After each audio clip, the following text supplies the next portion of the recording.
I gotta give FNF credit where credit's due. They're actually starting pretty close tonight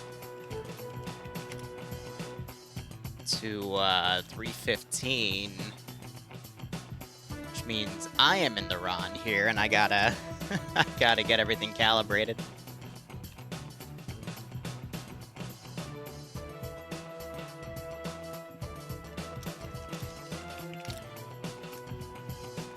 Looks like it's just me and them for the multi today. Which is fine. Let me make sure the multi-command is listed. It is. Awesome. All right.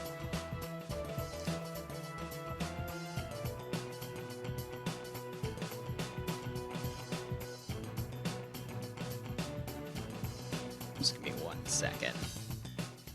Just slowly calibrating everything. I got the map right. Nope. We'll be starting the first round a little late. That's Send fine. in Goat Team 6 now. Gobble me nobble goat daddy less than 3 less than 3. I don't know how I do that, Nim. I thought you were a lesbian. But thanks for the 43-month resub. I hope you keep enjoying the operations, and I hope you get a nice kick out of this scenario. I'm writing up the mission command now.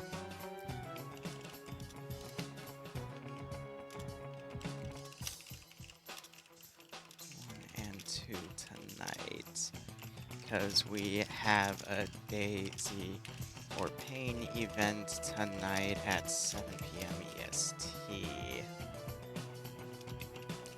Free to use.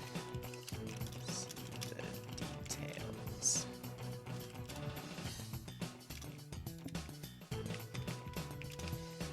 This is round 1, where 4 is attacking to green 4 objectives. Blue 4 have a 5% numbers advantage, and it's otherwise infantry only. Alright. Alright.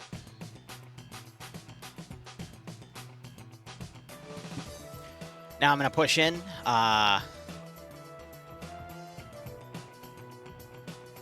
looks like the mission actually just broke. That's funny. So that gives me more time. Is it the same mission though? Yeah, it's the same mission. I don't know. That's weird.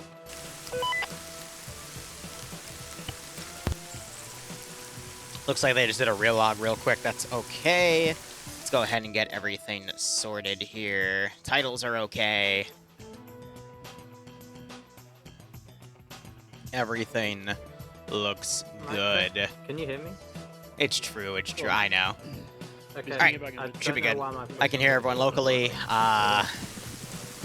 Should be a-okay at this point. All right, guys, Friday night fights tonight. Then we're gonna be doing a special DayZ paper paint event. Just harassing some players on a wave defense. I know I've got a few people signed up, a few people that say they're gonna show up, but I haven't had them sign up just yet. But that is a-okay. We'll get all that sorted. That event is gonna be in about 4 hours, which leaves us about 2 rounds worth of time to cover FNF, and then, you know, the rest of the time is going to be me setting all that up. Looks like this operation, let me calibrate my microphone a bit better so I can hear myself. All right, excellent. This is going to be a 2 objective destroy mission. Green 4 attacking with blue 4 defending. Not sure if that's what I wrote, but all right. Could have sworn I read it the other way, but that's fine. Who will win this FNF match? It is blue 4 defending.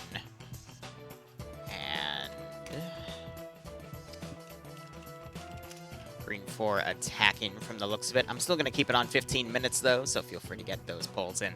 And otherwise, this is pretty much our AO. We're on the bottom left of the Isle of Peril map, and just around what appears to be a few camps and a resort. Interesting.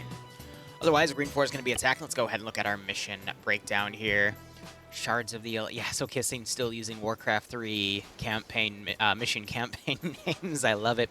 Background while the French and the Swiss are duking it out for cheese. Turkey and Belgium are at each other's throats for who makes the best desserts. I see. All right. Not bad.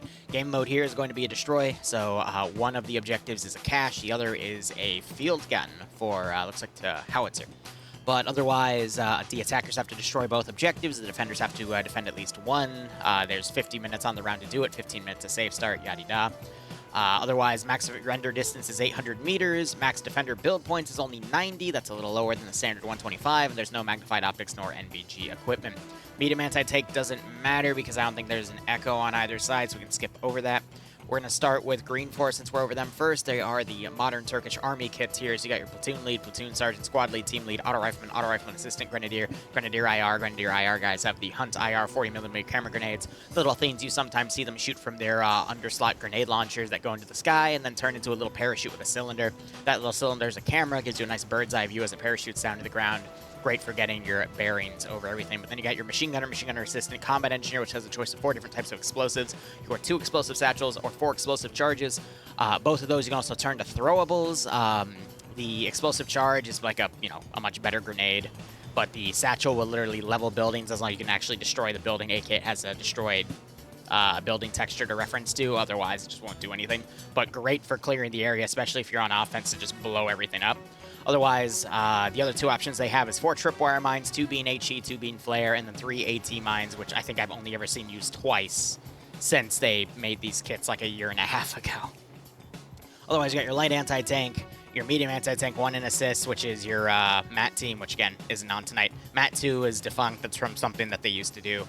Same with RI, RIS, and SMP. DMR is an Alpha Bravo and Charlie. That appears to be a Scar H. And then we got the crew lead, crewman, pilot, med space kit. I mean, all of that doesn't matter except for the medics. Otherwise, loadouts for the Turkish guys are going to be HK 33A2s, excuse me, which is a 5.56 rifle. Or they can do HK 416s, again, 5.56 rifle. Glock 17s for their handguns. Alpha Bravo and Charlie auto riflemen get the Mini-Me. The Delta machine gunners get the MG3. Light anti-tank's going to be a reloadable RPG 7. Usually they get 2 or 3 warheads per guy. And then crew and aviation doesn't matter because there's no crew aviation kits, and it's infantry only. Otherwise, Blue 4 are going to be doing our modern Belgian Special Forces kits. Their loadout's going to be F2000s. Basically the vanilla, I think it's the AAF rifle is the F2000. Otherwise, Browning high powers for their handgun, Mini-Me's for the Alpha Bravo and Charlie auto riflemen, FN Mags for the Delta machine gunners. Single shot disposable AT is going to be, or it's the M136 is a single shot disposable. That's their light anti-tank. So the attackers get the reloadable AT there. And then in crew and aviation, I mean, that sucks that there aren't any, but there's a P90. But they're not going to allow to use it. And then the only asset listed is the howitzer that they're defending. No, there isn't supposed to be any ammo in it, and I assure you it's going to be locked anyway, but that'd be pretty funny if they actually had the ability to fire it. Otherwise, looking at our roster here, Shuttle... Nope. It's going to be Pierce commanding an attack. Oh, boy. Let's see if we can see a Pierce play in action tonight. Shuttle's going to be the platoon medic. Steve is going to be leading Alpha. Snodge Pair is taking the Scar H as the marksman. Roster is going to be the medic. Oddball leading Alpha 1 with Lurch, Savon, Jack, and Dewitson. Kabooey Face leading Alpha 2 because he has the slash in his name with Duck, Warlock, Scott, and Waldo. Looks like Jack might have just transferred. Or no, Rent-A-Cow just joined. Okay. Zixme going to be leading Bravo. No, it's going to be NASA because Zixme, although he has a slash in his name, he has the GL, and GLs are only given to the 2 ICs. So Zixme taking 2 IC, Wombat taking Marksman, Pogo taking Medic.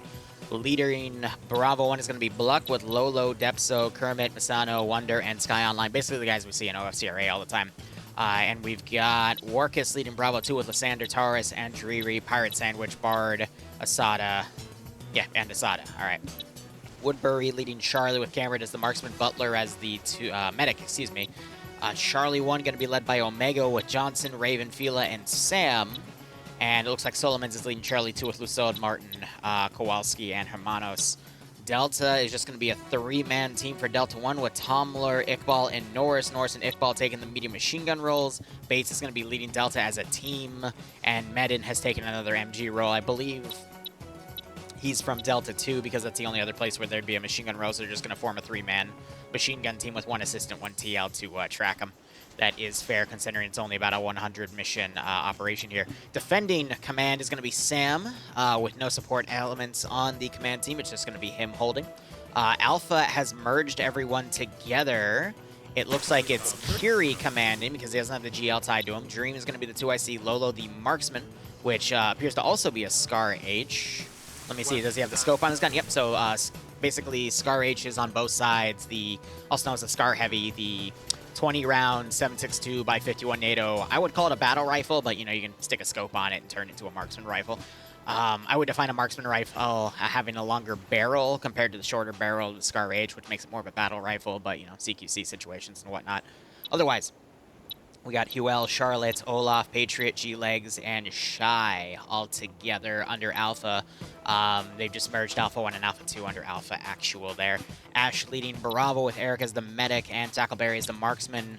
No leadership on Bravo 1. I don't see any symbolism. I'm looking at the rest of the teams. There is symbolism in the team, so usually leadership then defaults to the TL. However, I just saw people disappear, so they might just be merging everyone under Bravo 2. No, they're keeping it. They just don't have a TL under Bravo 1, so it's just Wheaton, Gazog, Banks, Kale, and Pyros. Usually command falls to the machine gunner, but we don't know because we're not down there listening. Commander's going to be leading Bravo 2, though, with Epic Warrior, Top Gun, S-Goblin, Legend, Tim Kappa, and Baller Deluxe. Nemesis going to be leading Charlie, so we got Scandi Recon on Charlie. That's one of the big two teams we like to watch out for in Friday Night Fights, that being Scandi Recon and Papega Pirates. Those usually are heavy hitters. Otherwise, Cat's taking the marksman rifle, Azariah being the medic. Yanni Finn leading Charlie 1 with Puma, Steve, Iander, and Grav. No leadership for Charlie 2, it's just Dobbs, Flying, Finn, Cullis, and Nafs all together. Swede leading Delta with Metro as the medic. Delta 1 has Alexander commanding with Bestifer and Lofa taking the machine guns, and Vanderhuge being the ammo bearer for the team. And then Charlie 2 has Rabino leading with Malgrim and Stein being the machine gunners, and McDeed being the ammo bearer for the team. I did not see any Papega Pirates on tonight. I guess they're continuing their break. I don't think we saw them last week either, so who knows what they're doing. But otherwise, the names we normally point out, I know some of you have been interested in how Charlotte's doing, so they're in Alpha. Scandi, all the names we like to see, Iander especially with the AT. Heavy hitters like Nemesis and Azariah. I don't see any Bay. I don't see anyone from Papega at all. I do see some names from OFCRA. I would always say Zixmi is the best player in OFCRA, but in FNF it's a whole different beast for him. Norris does have a machine gun, and that's usually his strong suit. Once in a while we do see him do something pretty amazing with it, but it's been a while. But of course, Pierce commanding, I mean, I'll let you all decide who's on what there at that point. 5 minutes remaining on the safe start here. Green 4 have a bit of a kilometer walk to either AO. Let's go ahead and look at these AOs here. So we've got one little cartel camp here with an ammo cache. Honestly, a really tough position to defend. It's a lot of CQC, not a lot of open areas. The enemy can get right on top of this position. Yeah, there's a second story building that they could put cover on, but you can see Blue Force trying to put cover on the fortified areas, but in reality, Green Force is going to be attacking through all the foliage to go in there. The other camp is a bit more desirable here, at least to the north. We got open areas to work with, but it's kind of the same issue. I do appreciate, look at this little bunker they've made. That is adorable. I think they took a dock piece and turned it into a watchtower, which is actually really, really cool. But again, it's tough. You got the river to work with, but it kind of cuts off over here. So this is going to be a lot of nasty CQC.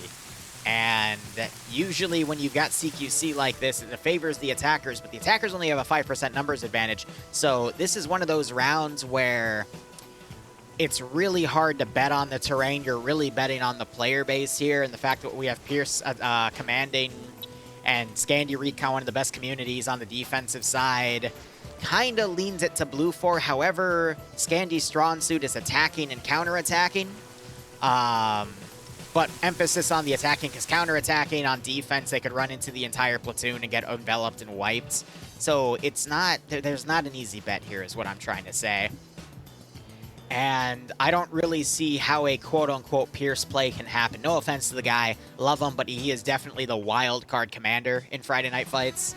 But unless he does something like runs everyone around on the coast and around. But even then, there's no position that Blue 4 can get on to capitalize on that open area. I think this is an AO that is foolproof for a bad Pierce play. Unless he does something crazy like divide his force too many times. But we already see a main group of them forming up right here and then a side group right here.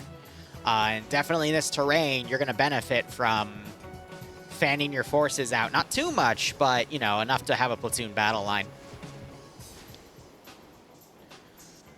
So we'll see how everything goes. But Ghost Units, how you doing? Welcome. I see, Kismaki, I see. I'm still going to claim it's just because Warcraft 3 names are cool, because I'm going to be honest, Warcraft 3 names are very cool. Oh, man. Regardless, I'm going to be keeping an eye on Discord just to make sure everything is getting through. If anyone else shoots me a DM to add their name to the list, but I know for a fact that, you know, usually more people show up than actually get listed, or people don't follow anything. 2 minutes remaining. Who's the commander on either side? It is Pierce on Green 4, Sam on Blue 4. Green 4 attacking, Blue 4 defending. And if you guys have any questions, comments, concerns, now is the time. Other random announcements on this... no. Whatever the first Monday of October is, that might be the first, we're going to be doing another PvP commentary. It's going to be another round of Shoot and Scoot, which is that artillery-only game mode that was really, really fun to watch. I will have more details on that later. And also, I completely forgot to add the schedule command. We now have a schedule down on a third-party calendar website, which shows you everything. I do know that I think the 4th is going to have a Darktide update. So we're probably going to get back into Darktide a bit, which means I need to see if I can finish that project with all the sound bites in that amount of time. I'm not sure if I'll be able to. But my goal now for this evening after the DayZ Paper Paint event is to get the Karma Cut Cog file done, then the 2 Saturday mission files done, then the Monday and Tuesday mission files done, and then I'll go and double down on that, back on that Darktide project for sound bites and whatnot. But so far we have about, I want to say 95% of everything on the schedule right now between Arma streams and the DayZ streams. I can put a few more in on the weekends. I'm just waiting to hear back from a few people for extra commission jobs, and I want to see if they'll book those times first, and if I don't hear anything back by Saturday, then I'm just going to schedule what I need to. Is Canned Bread the best minigame in the SpongeBob Party custom map? Ah, funny, Kismaki. I was always a fan of the Undertale one, to be honest, because that one was just insanity. Absolute insanity. Just jumping around and trying not to get Gazer Beam. Little axe spike right there as the mission gets started.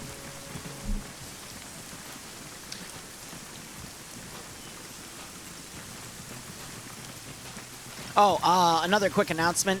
For those of you that have seen the Wednesday Chaos 3 incident, that campaign is going to be delayed by a month and a half to 2 months, aka 3 to 4 ops. Liru made an oopsie, and Liru wasn't allowed to use some of those assets yet because they're tied to their main campaign, and I didn't think of that at all. So, going over everything I had planned for that campaign, I decided to push it back. Simply because it does something really, really cool that I already thought was in the main missions, but it wasn't. And I screwed up because someone told me about it while I was streaming the mission, which is why I started looking for remote designators in the op. I didn't realize there weren't actually any in it yet. I thought they were in the mission and someone was tipping me off, and I thought that was really cool. And then that's how we found that one scout guy in the hunting, the deer stand, because I was looking for those cameras and I had like my eagle eyes on. So I thought those were already used, but they weren't yet. So I'm like, ah, shit, okay. So the issue is, though, for that campaign, the 4th mission, I know I keep hyping it up, but there is something really, really cool that I have done with it, with all the remote cameras, but I got to push that all off.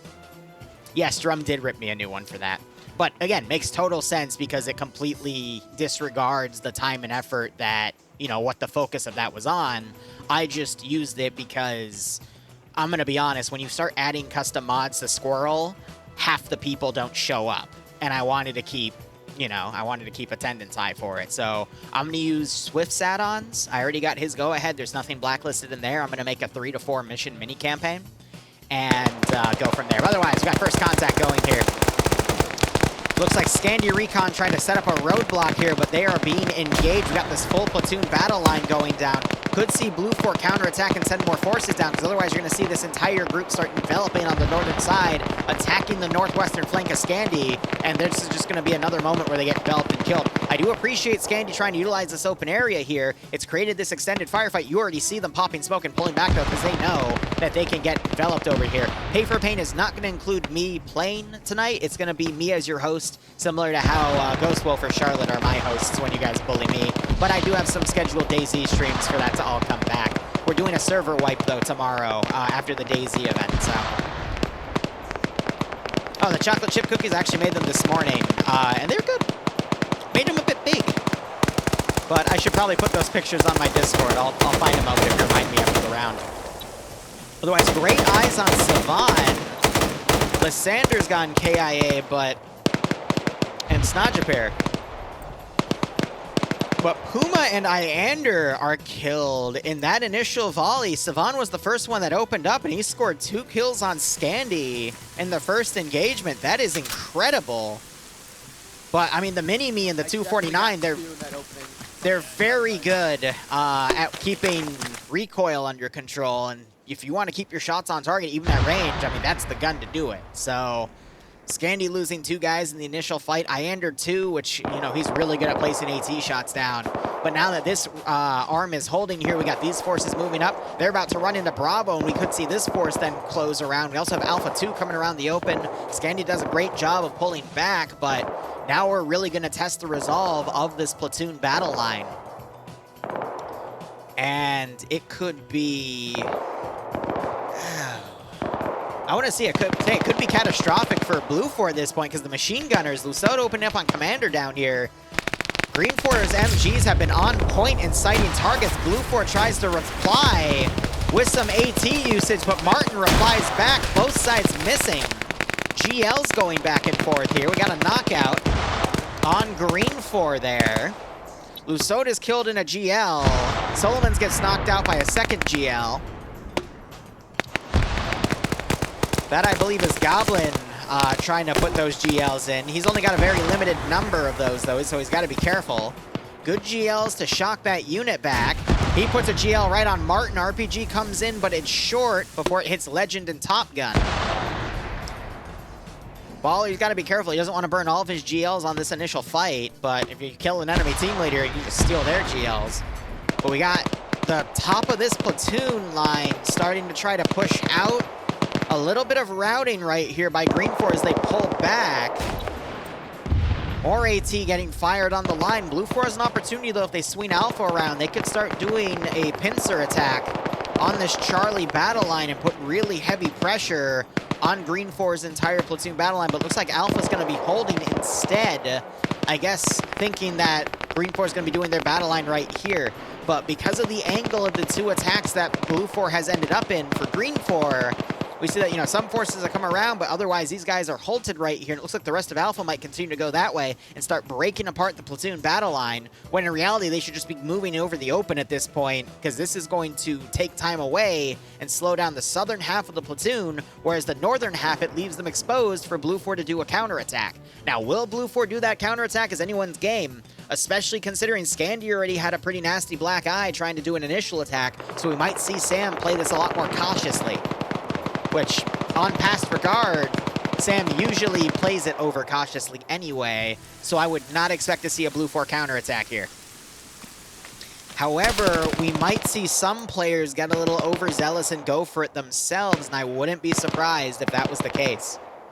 But I could easily see Blue 4 pushing in on a counterattack, enveloping this element, killing them, and then either pulling back or continuing the attack and getting greedy. But both options are pretty good for Blue 4 overall. Speaking of getting greedy, Legend is running up. He's either going to loot bodies or he's just trying to maintain a front line right here. AT going close to him. That sounded like an RPG launch. which would have to be green 4 because I think blue 4 only have the AT4s. So he's making this green 4 group panic. They're firing AT at what they perceive as a full-on counterattack when in reality it's just one person pushing them. It looks like Alpha now be... Alright, so we actually have more forces pushing in. Green 4 is immediately pulling east, though. So they're probably going to go east and then either hook south and stay with the platoon or potentially hook north and try to get around. But seeing the formation sticking together here, I'd imagine they're going to end up pushing south and backing up into Bravo and Command's line. And you got Pierce right here, so he's directly controlling Charlie to do this pullback. And that's smart because Alpha could have potentially pushed. But now that the platoon is reforming for Green 4, Blue 4 is going to have a lot tougher time trying to piecemeal it. They lost that opportunity there. But again, Sam plays these ops cautiously when he is commanding, so I'm not surprised that he made that call. It's just going to make it a bit tougher for Sam to win it later on. When you've got AOs like these that are very CQC and almost impossible to defend, your only real choice as a commander is to get devious, use guerrilla tactics, use explosive traps and mines, anything that can knock out the enemy's player advantage, or number advantage, excuse me, so that then you can eventually overwhelm your opponent. So we got Flying Finn prone right here. He's a little exposed on the right. The question is, will he be spotted? And he is, and taken out by Depso with some follow-up shots from Bluck. And I think Bluck actually scored the headshot there. So this shows that they were expecting Green 4 to go right in right here. But in reality, it's just Green 4 transitioning, realizing that they took a fight right here, so they're thinking they pushed all the way back. So I think Pierce sent Bravo down to spearhead Alpha to attack from the south, and they ended up running into where Scandi was expecting a flank. But we're seeing an example here of when Scandi is biting off more than they can chew, and they're ending up attacking a much more superior force where they'll just get overwhelmed at that point. Scandi is excellent at fighting squad v squad 1v1 because they will always outperform. Same with Pepega. But when they fight a larger number of units in a direct fight, the amount of extra people on the enemy side usually helps negate the advantages that Scandi often enjoys.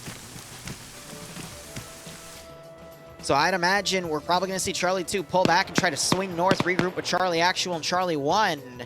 And I don't imagine them holding here. I think they're actually going to pull back entirely. And you actually see that in the entire Blue 4 line. They are pulling back to the final objective. That is a bit of a mistake, in my opinion, because the slowdown right here is going to allow Pierce the time to regroup his forces, reform his battle line, shift to this AO, make the battle line north to south, and then just push his forces up the river and attack. The one danger point Pierce has is this river crossing. But I think he's just going to make it work and just keep pushing his units across. The only weakness Pierce usually has when he does this play is pushing units ahead of each other. And if there was a defensive garrison right here and Scandi wanted to do a counterattack, they could call with this garrison and see how Bravo 1 is exposed on their own right here. You could then see Blue 4 do this nice little concave ambush on that position and completely wipe it. But because Blue 4 is playing very defensively right now, Scandi's kind of out on their own. And we just saw another Scandi member get immediately sniped by Bluck.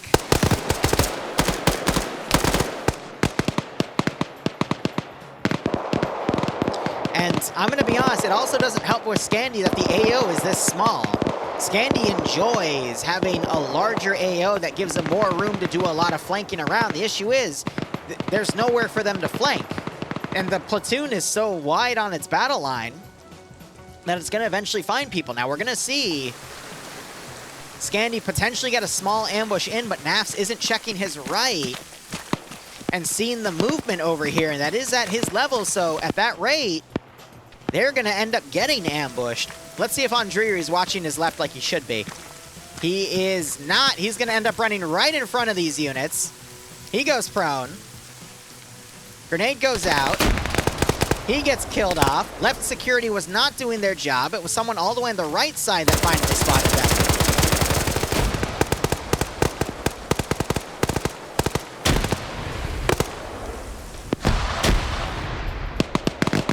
The one issue we have here is that Scandi doesn't really have a fallback point. They could pop smoke and try to run up the right side of the coast and then harass the rear of the line, but it looks like they're just going to hold and engage. We'll see if the rest of this force tries to swing around, though. This is pulling on the southernmost formation, though, of the platoon, but there's no other units for Blue 4 to deploy to take advantage of this. Actually, funny enough, there's a bit of green on green here as they're shooting across the AO. I saw those tracers as they're misidentifying each other. Naf's on 5 kills, by the way. Wow, he really picked those up. That was a lot of this force right here. I'd imagine Naf's probably got some good GLs in as well, but Cullis got one. Dobbs already developing on the right flank with none, but Naf's, he's been a real heavy hitter these past few months. We've been seeing him score into the double digits for kill counts. I'm curious to see if he'll be able to score that again. Dobbs pushes up. Duck, though, is being really good with his eagle eyes here. I should say duck eyes at that point, but he was the one that initially spotted that fight immediately and started countering, even though he was on the opposite side of the squad formation.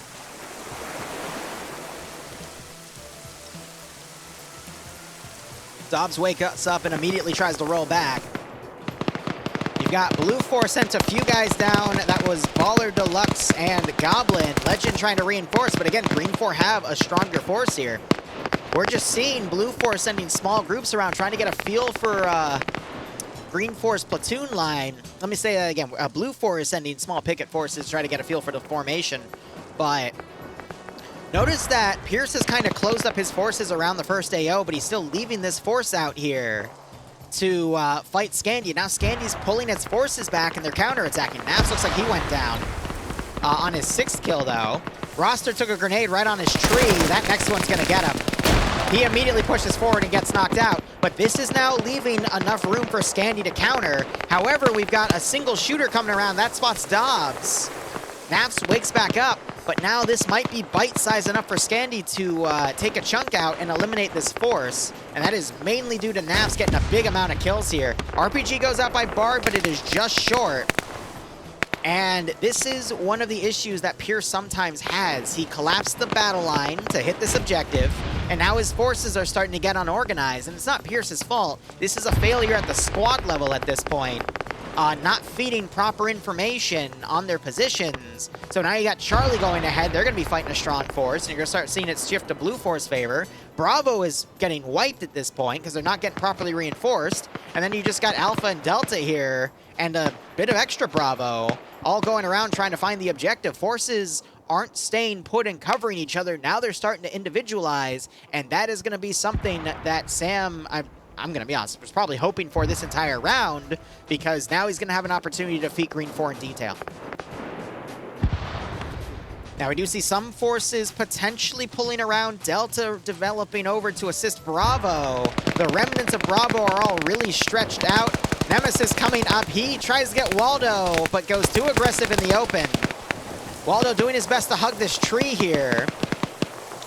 We still have Azariah as a medic, though, and I think Cullis just got that hit, so Azariah can get Dobbs and Nemesis back up. But a lot of units killed right here because Naf's on 7 now. Yanni on 2. Azariah on 1, Cullis on 3.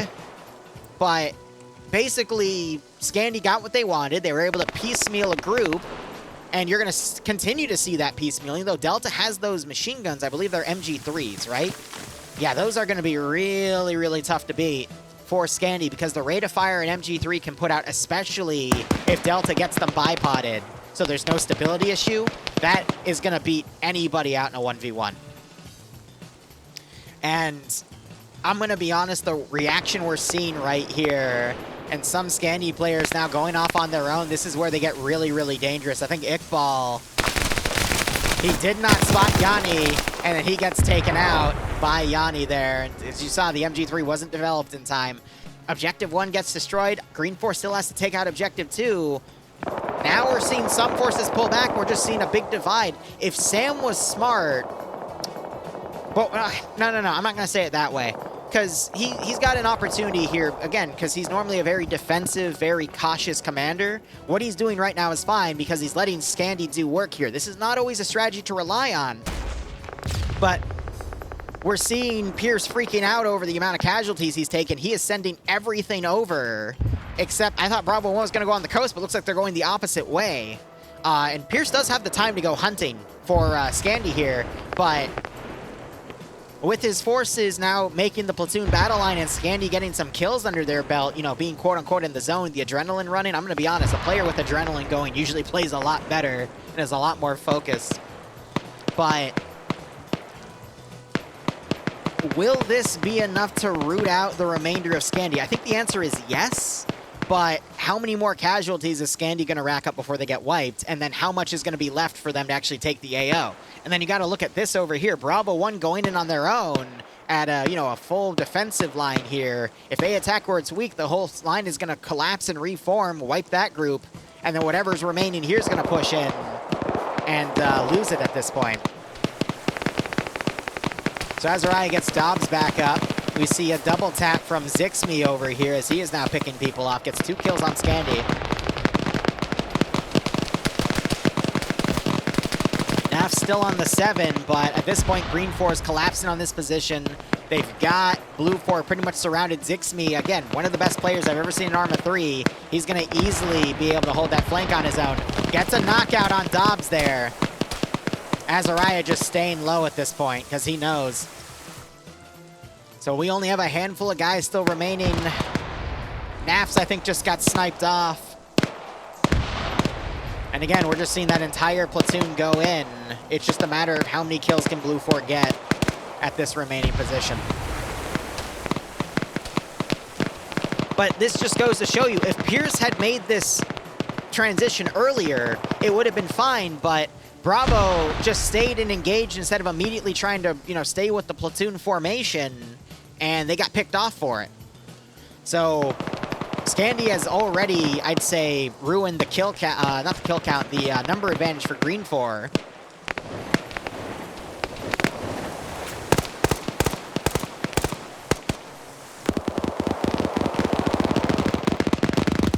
Yanni, I think, stole the MG. He's up on 5 kills now, but now he's using it defensively. And I think the MG3 has 100 round belts. It's, yeah, 100 round boxes. But again, keeping that stability under control is really difficult. He's got Green 4 right behind him, though. And he gets taken out by Martin as he looks at a different angle. The other guy got taken out as well. It's just Azariah now, who was playing medic. Not sure what more he's going to be able to do here, but I want to read Scandy's kill count at the end of this. Let's see if he can get a few more pickoffs. Nope, Sam gets him. All right, looking at Scandy in entirety, though. Cat's on 1, Azariah on 1, Nem on 0, Puma on 0, Yanni on 5, so that's 7 total. Steve on 0, Ander on 0, Grab gets 1, so that's 8 total. Plus the 7 Nafscott, which takes it to 15. 18 total for Scandy, and they are 1, 2, 3, 4, 5, 6, 7, 8, 9, 10, 11, 12. So 18 to 12 is not bad, especially when your opponent has that 5% numbers advantage. That's going to help negate it. And now we got some green on green here because people seem to be a little bit confused with what's going on. So a little bit of bonus there as they realize that they've wiped their opponent. But again, Green 4 has made the critical mistake of sending a group up. Now, this could still pan out in Green 4's favor because the objective's right here. The search zone is right here. What, honey? Oh, Flavor. I'm not Guy Fieri. She just yelled Flavor Town because of my misspeak there. So Alex here moving around, trying to check on this patrol. He has a long range, though. He's just checking this to make sure he doesn't get attacked. Little does he know there's an entire squad on his side.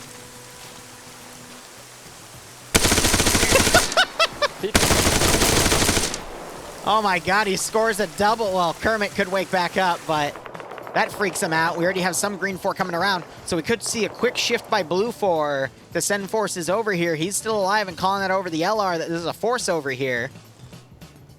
So for all Sam knows, there could be a full group right there. We're going to probably see Alpha reform. But this group is still large enough that it could push in and hit the objective without Blue 4 reacting in time. And you still have gunfire back here because Pierce is entirely sweeping this area. So we still see around room, for Green 4 to push in, hit the objective, and finalize it, because a lot of Blue 4's out of position.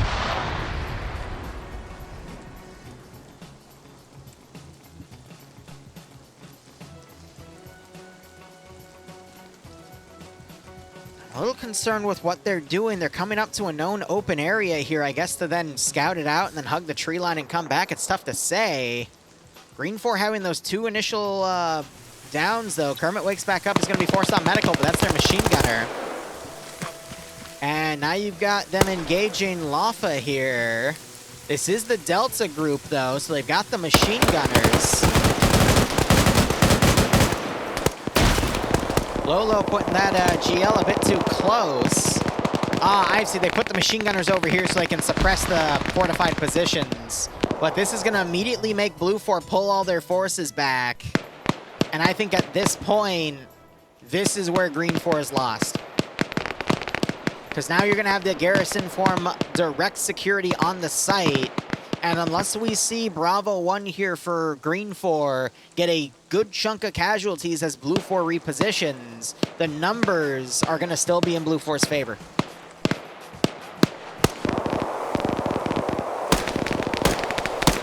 Got to give it to Depso, though. He is getting some pickoffs here.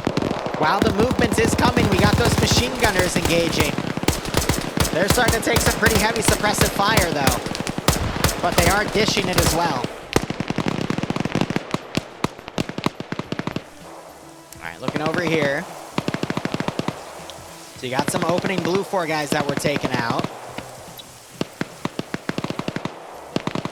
We could potentially see Green 4 get their hands on some of the beat-up machine guns as well, but look at all these forces now collapsing to take this force. I'm pretty sure Sam thinks that the entirety of Pierce's force is now over here. This gives Pierce the opportunity to commit his forces on a different angle, but at this point, the objective is going to have 360 on it.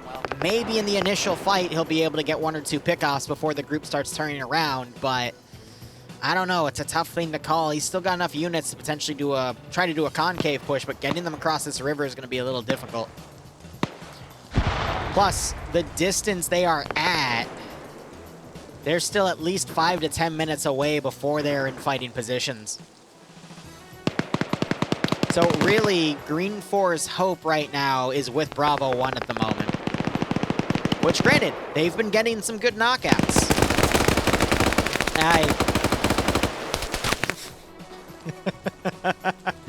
I said knockouts, not getting knocked out. Look, caster cursing isn't real, okay? It doesn't exist.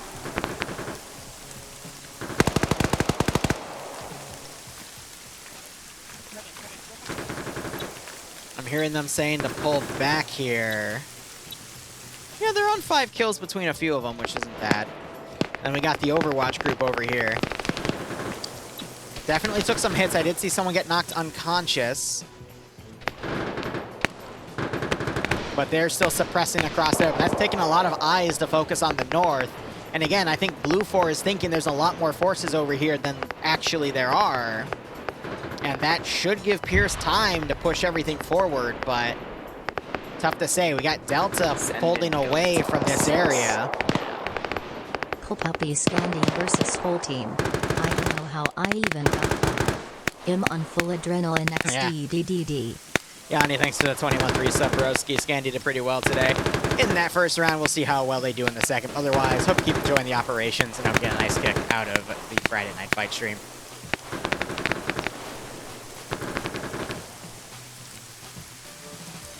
So just a few hundred meters in distance. Green 4 pulling back to the coast. This is just giving Blue 4 more time to develop on the center and start pulling 360 again. Because if this fight disengages, Blue 4 are going to stop watching this one specific sector, and they're just going to be ordered to do full 360. And you already kind of see that with redeployments right here. And now they're watching the south again. You already got these 3 guys watching the south. They think there's more coming. And Scandy might have been able to mention that there was a large force attacking them, so that large force is still down there. And Sam, again, gonna play this cautiously and just hold defense here.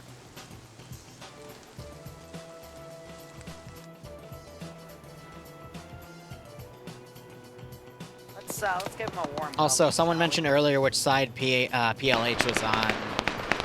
I feel like I've seen them in a... I saw them. Where's Lasode? They're somewhere in here. I just can't find them at the moment.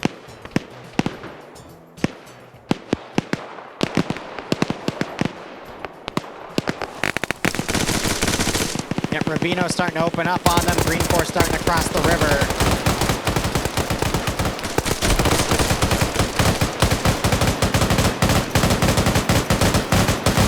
Stein just cannot stabilize that FN mag. Whips a lot of his shots, but he also got a lot on target. Oddball just refused to die. Finally gets knocked out to fragmentation. More grenades going up here. Damn. So you got the remainder of the green 4-4 starting to cross in. Baller sees where the smoke's going from the angle of the throw. Just the question is, does Baller have any grenades to utilize? Because this would be the perfect moment. Oh my god. Gets a double kill on that throw and gets a knockout. That is 1, 2, 3 bodies. Triple kill, actually, with the fourth guy knocked out. Great grenade throws there. Makes that river crossing incredibly dangerous. I think he got taken out for that. No, he's flanked around. Only got credited for 2 of those kills, though. But ace fragmentation doesn't always give you the kill credits. And Butler might actually drown from that. Pierce right behind, seeing all of his guys getting blown up. Baller gets spotted, though, from the other bank and knocked out, but that was a great throw. 2 great throws, actually. Now you got Legend on the far bank here, trying to line up some shots. Kills Rent-A-Cow, immediately takes fire, doesn't really know which direction to pull to, ends up behind this large tree, and looks over.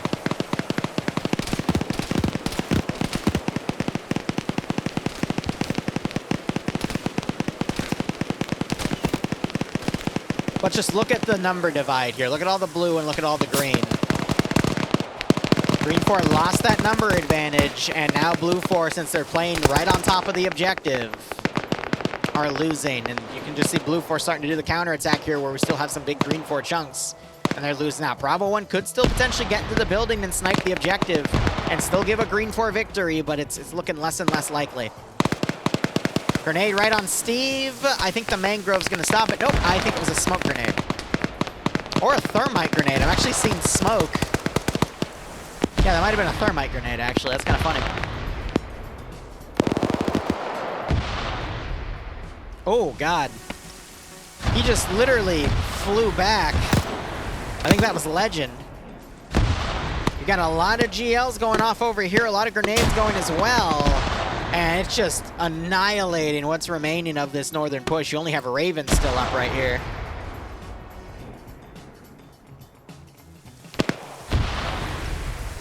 Look at Stream. All right, 2 kills for Dream, not bad. My old co-commentator buddy playing Arma once again. And I think Green 4 is down to single digits at this point. Though, again, it's interesting. Depso is an oh no, he is an engineer! Can he sneak in? He's got it! It's GG! It's GG! Holy shit! Oh! No actual site security for Blue 4! And Depso runs in and snipes the objective! This is why you have to have site security! Blue 4 would have won that! Oh, that is so frustrating.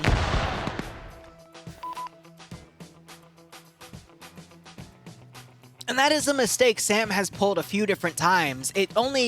If he was getting pounded a bit harder, he would have pulled forces there as his final defensive point. But like so many other commanders, they do not pull actual site security, which leaves room for someone crazy like Depso just to run in there, satchel it, and call GG. That was pretty epic, though. All right. Ah, man. And here's the thing, too. It's PvP. You hear all these bullets flying, but no one actually wants to just sit by the actual objective and hold it. They want to be shooting. So I get why no one does it, but that's what happens, and it abruptly ends the fight. Oh, that's funny. Wow. Again, 25% on blue 4. That is funny as hell. All right. Let's get the prediction played out. The attackers won that from a crazy rush. Sam, yeah, no sight. Damn. Damn. All right. Let's go ahead and set round 2's commands up. Give me just a moment. Where's the funny button? There's the funny button. All right. This is round 2, where... Let's go ahead and take a look at the round here. I'm in my spec slot. Awesome. I'm going to now put OBS on my other monitor so I can just read off of it while I type. So round 2 is going to be add sector. So op 4 is attacking 3 blue 4 sectors. Op 4 has a 7%. Interesting number. 7% number advantage. A BRDM. No, that's blue 4. Okay. Wow. 2 BTR 80s and transport, while blue 4 has a BRDM, 2 unarmed BRDMs. And what is that? 2 static dishes.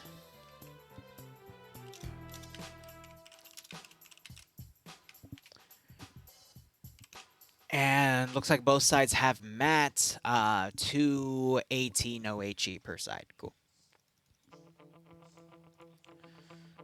Oh, man.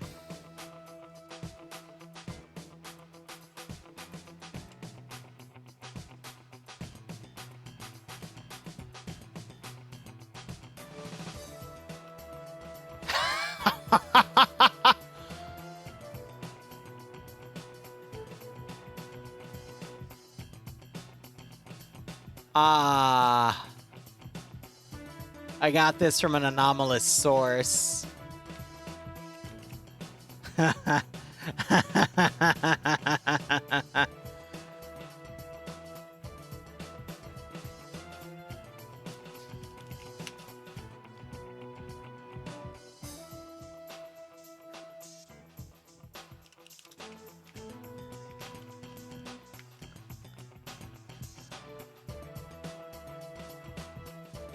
Actually, I'm not gonna bring it up because there's too many coulda, woulda, shouldas in that.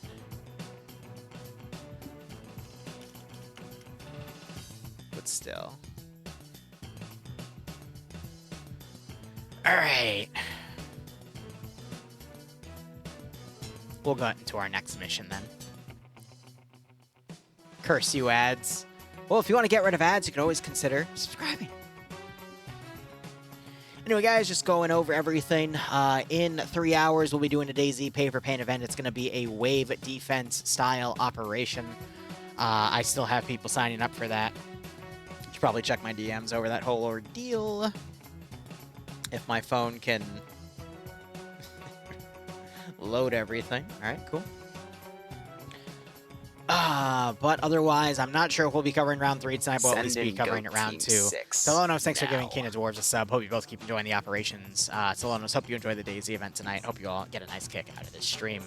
Otherwise, streaming tonight, guys, we're going to be doing this. We're going to be doing the DayZ event, and then I have to do Mission Dev. I keep pushing it off because other things keep coming up, and, you know, headache upon headache to deal with. 1 second. Oh, that spoke to me.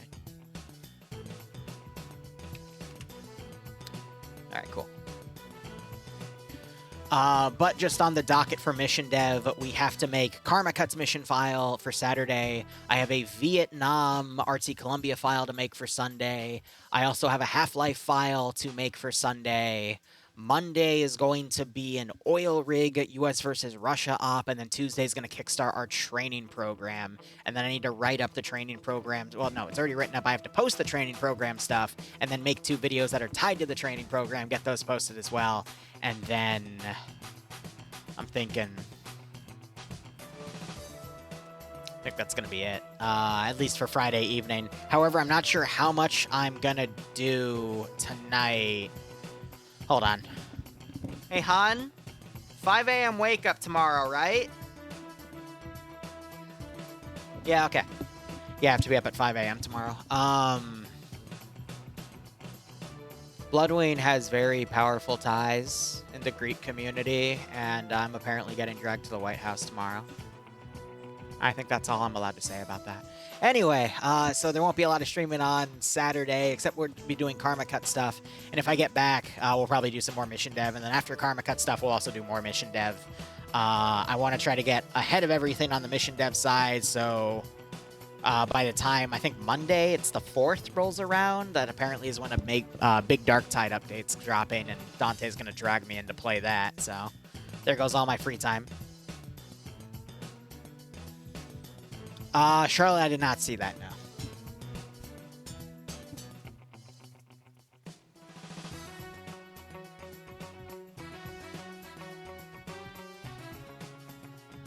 Sorry.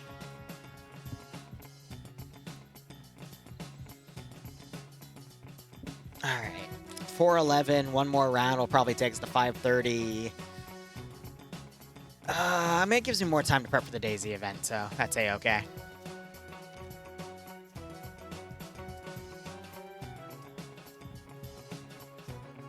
If you guys are tomorrow for mission dev or after the Karma Cut Cog stuff, then I might be able to talk about more. But for now, I'm even being kept in the dark about it. I just know I'm being woken up at 5 a.m. and I gotta be in DC by, I think, 7 o'clock, 8 o'clock? I don't know. So I can't even stay late, that late. That's...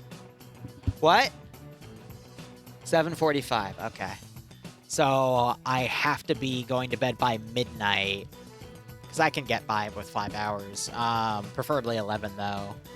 So that only gives me, like, 3 hours of mission dev, which is good for 2, maybe 2.5 mission stops. Which, yeah, will be spent building... Well, cogs are also easy to develop, but at the same time, they've got a new mod set, so I have to look over that. And then he's given me the exact details for his AO, though, so that shouldn't be too hard. And then...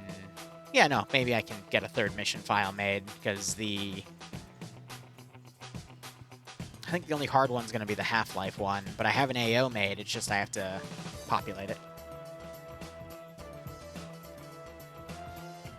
We shall see. I think, yeah, I've been yelling at him to remove the Crater mod. They have a new mod set down. I think they finally removed it, so we'll see. But there's a new campaign for him, too, that's starting. Though I will admit, these days I talk more with Mooskull. I don't even talk to Karma directly anymore, so... I don't know. I'm just here. Come and be BTR idiots, I love it. I don't know, I'm just trying to get everything sorted. I want to see if I can get all my mission files done for this month by... I want to say the first half of this month, so the second half I can finally focus on mission, or not mission, video editing, because I kind of need to. I got to make a mini front log, because I'm not going to be here Thursday, Friday, Saturday, or Sunday, and then that's my last vacation, I want to say until February, when I'll be taking another 3 days off. And then, you know, a day off for Christmas, and a day off for Thanksgiving, but, you know, more than one day is what I'm trying to say. We have the, Actually, no, now that I think about it, because the normal thing in February is another anime convention, but I think I'm only going to go for 1 day this year, because normally it's a full, like, weekend thing, but the hotels have gotten so freaking expensive. I know Bloodwind's probably going to do the entire thing, but I might just go for 1 day to drive in. So if that's only a day off, then I might take the Friday off, because the Friday is always fun. But that'll leave the Saturday and Sunday open. And then beyond that, the next multi-day off thing would probably not be till the summer. Unless Bloodway and I decide to get away for a long weekend but I know she's going to be busy with finishing up her master's till March, and then probably spending the next month or two doubling down on her job. If her job doesn't give her enough for getting her master's, she might look elsewhere, so we'll see. Didn't Karma want to do a Mexican campaign? Yeah, we'll get into that tonight, Dwarves. We'll get into that. But, you know, just thinking of all the stuff long term, it's just going to be a lot of work. And then I got hit with a bunch of expenses, I think yesterday, so I'm also going to probably double down on some commission work. I might slash my rates again.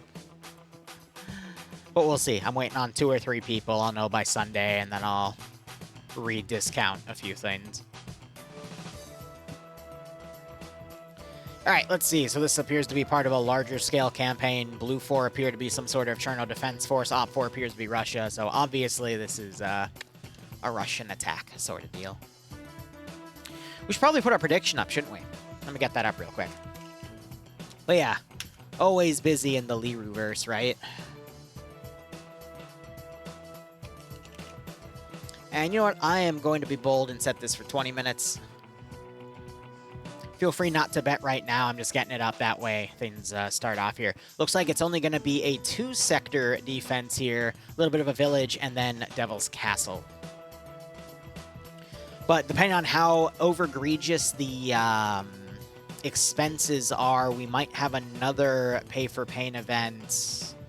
I want to say the next one planned was, I think, November. I might push that up to September or October, and then refresh the pay-for-pain plan till... We'll push it then by 6 months. So if we run it in late September, early October, that would be... not till March or April then. We'll just reset the timer. But I know we're also running Checkpoint RP and MCO this month. Those actually should be on the calendar. I think I finally got those set for, I think, the 17th and 24th on the Sunday. So we'll see. I might push MCO back by a week because I'm taking 3 weeks off to do various things, and I really like playing in Artsy Columbia, but, you know, it just means we'll alternate.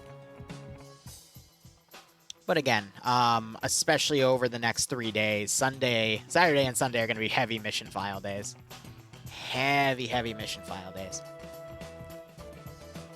Unless I get kidnapped by a friend to write hours worth of smut, but that's something else. Is Pierce commanding? So, usually you're only allowed to command once per section of FNF. By the way, Friday Night Fights Late Branch is now public again. I just don't cover it because I don't have it in my schedule anymore. Because they made it private, and they're like, we'll let you commentate, but you're not allowed to be yourself. You have to basically be like the U.S. media and say a very tailored thing instead of doing actual commentary. And I was like, no thanks. Of course, all those people are gone now, but, you know, I've got all this other stuff in my schedule now, so either way. Does he know how much you love him? I'm sure we can message him. We can tell Pierce how much we love him. Sure. Why not? Oh my god, it's a billboard. Alright, so, opt for... Oh, starting off at the dam area, actually. Interesting.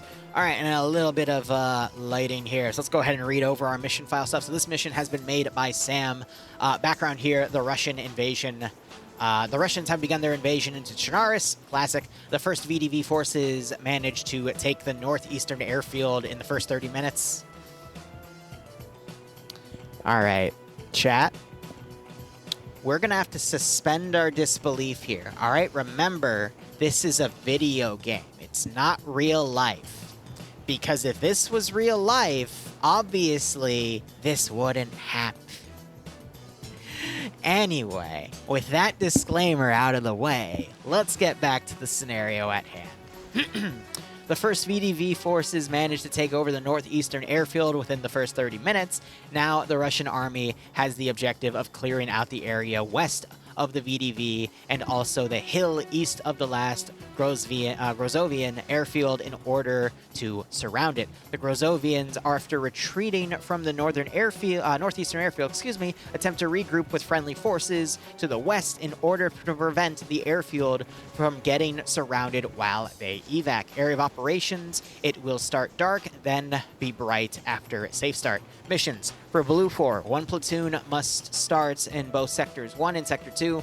They call platoon squads, by the way, because they usually for their platoon just do 2 squads and then tied to a command team. I just call them squads, but again, it's subjective.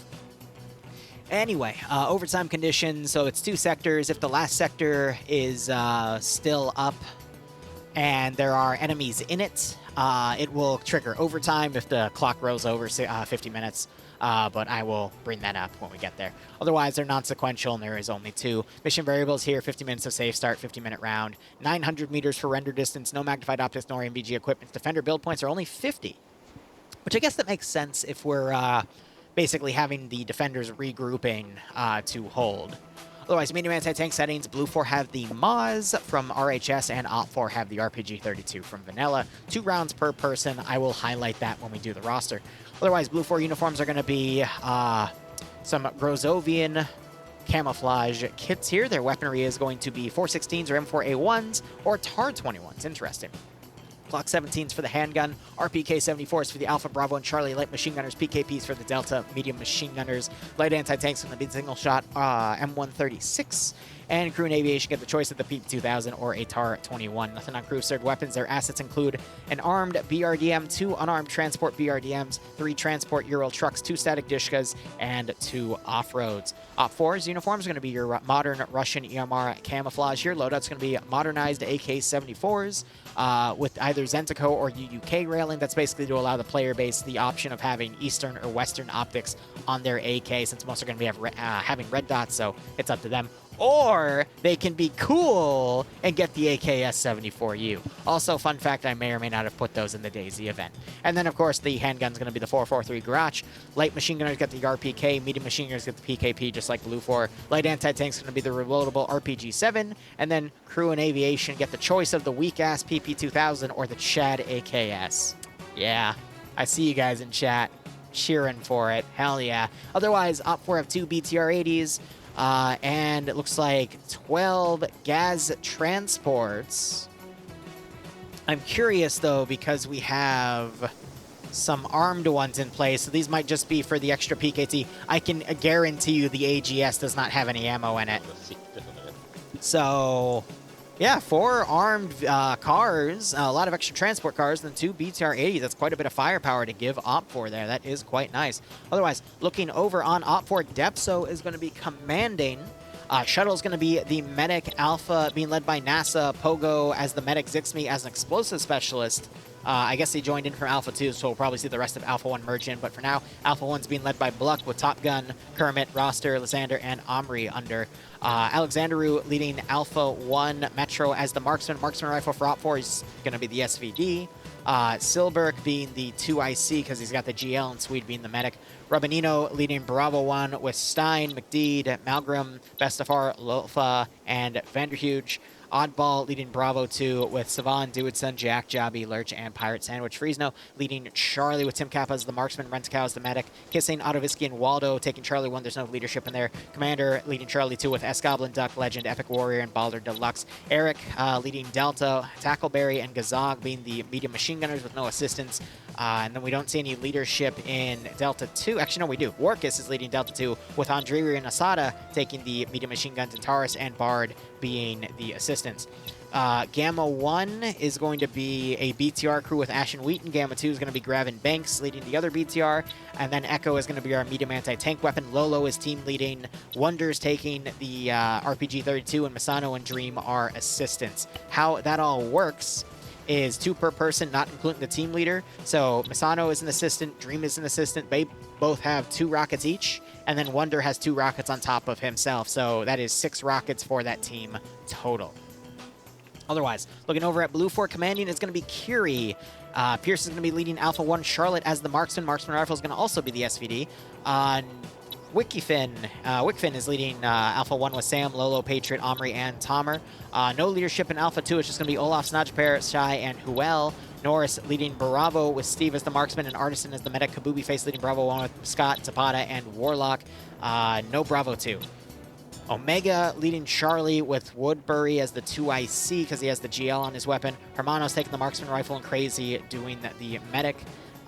B Short leading Charlie 1 with Cameron, Fila, Raven aim at the balls, or Stars, he always changes his name or censors it, which is always funny. And Johnson. Solomon's leading Charlie 2 with Kowalski, Sam, Martin, and Butler. Flying Fins, we got Scandy on Delta, but Flying Finn leading Delta with Dobbs as the medic, Cullis and Steve, and Azariah all in Delta 1 with machine guns. So I think they just merged the Delta 2 slots with Delta 1 to have those 3 machine guns there. No assistants. Cats leading Echo with Maz and Puma as the assistants, and Gamma being the vehicle crew for the BRDM that has Bates and G-Legs.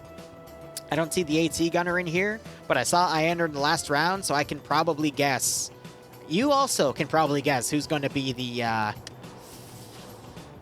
Matt gunner. You can shout his name in chat, but I'll give you a few moments to remember.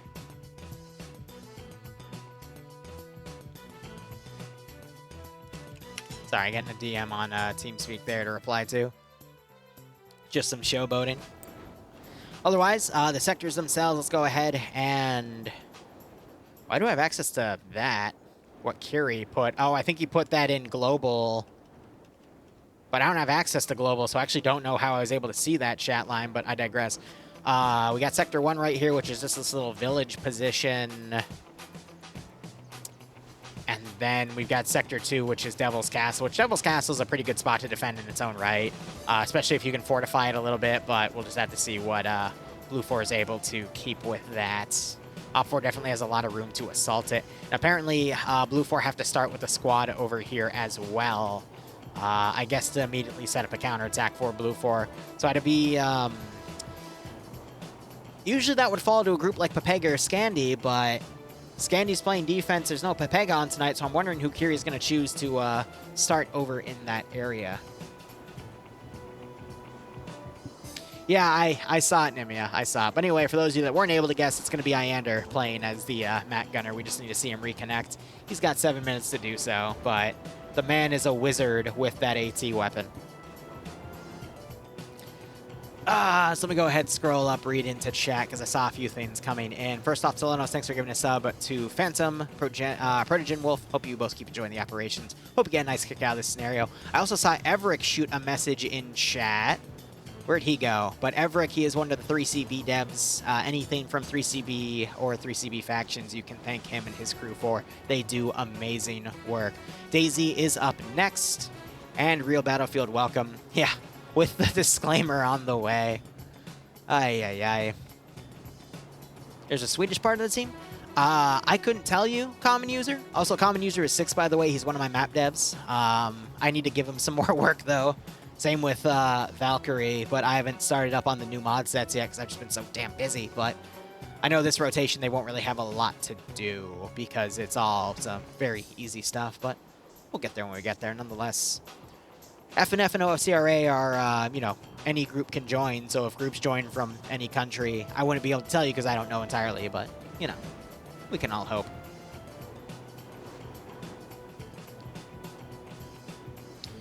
All right, 5 minutes remaining. Gonna have a sip of water here. There you are, Everick. More hours in the modding than my real job. Yeah, no, I feel that when I actually worked. God, it was an engineering job for 1 month, and then it became a customer support job for a VPN company. I definitely worked more on my mission dev than that job. That's for damn sure. God, that was back in, what, sophomore year of college? Which was 6 or 7 years ago? God damn, I'm old. I even got my age wrong. I was on vacation with my family, and I said, yeah, you know, I'm actually this age, so I think I'm fine. And then my mother's like, no, you're actually this age. And I'm like, what? And then I did the math in my head, and I'm like, oh. Oh. That sucks. I've just been so busy. Can't even remember how old I am, man. We was older. Still in my mid-20s, but I thought it was lower. Oh well. God, I started all this, though, back in the day. I started all this shit when I was 19. Yeah, 18 or 19. I think it was... No, it was 19. Because I started under Luton around March, and then my birthday's in close to the beginning of April. So by the time I started doing YouTube a few months after, I would have been 19. Yeah, Jesus. It's been a while.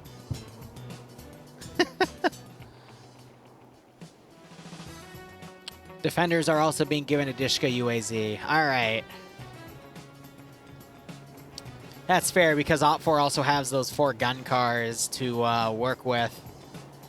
And Blue 4 have to spawn over here. But this is a great place to put Matt to then go out and have him engage. So I don't think we really need to have that rebalance because we have Iander on Matt, but we'll see. Because Green 4 is just going to get, excuse me, Op 4 is going to get bottlenecked right here on the road. Matt can just drive down, chill on the road, and have some easy pickings. So we'll just have to see how all of this goes.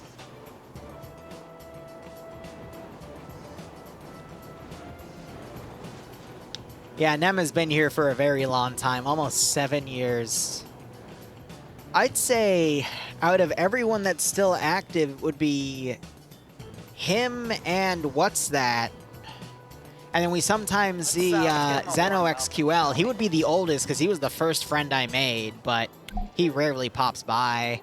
We also sometimes seen Iron Lance. He's even more rare to pop in, but he was also one of the OG guys. But I met him after Zeno. But yeah, when all that shit started. Way back when.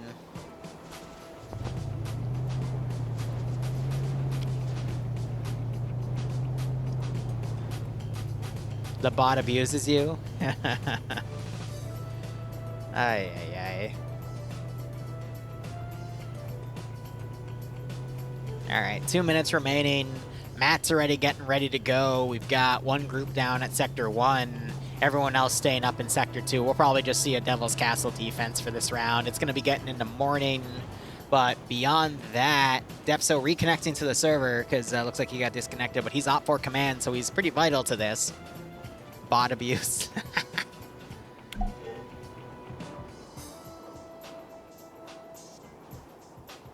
Alright. Getting some more DMs to add names to the DayZ event, but I think based off of this round, I'm probably going to end it, the stream after round 2 and then go focus on the DayZ event. I got to go put a bunch of crates around the AO, and then I need to make some more for random drops and then be prepped to put more down if anyone decides to put stuff down.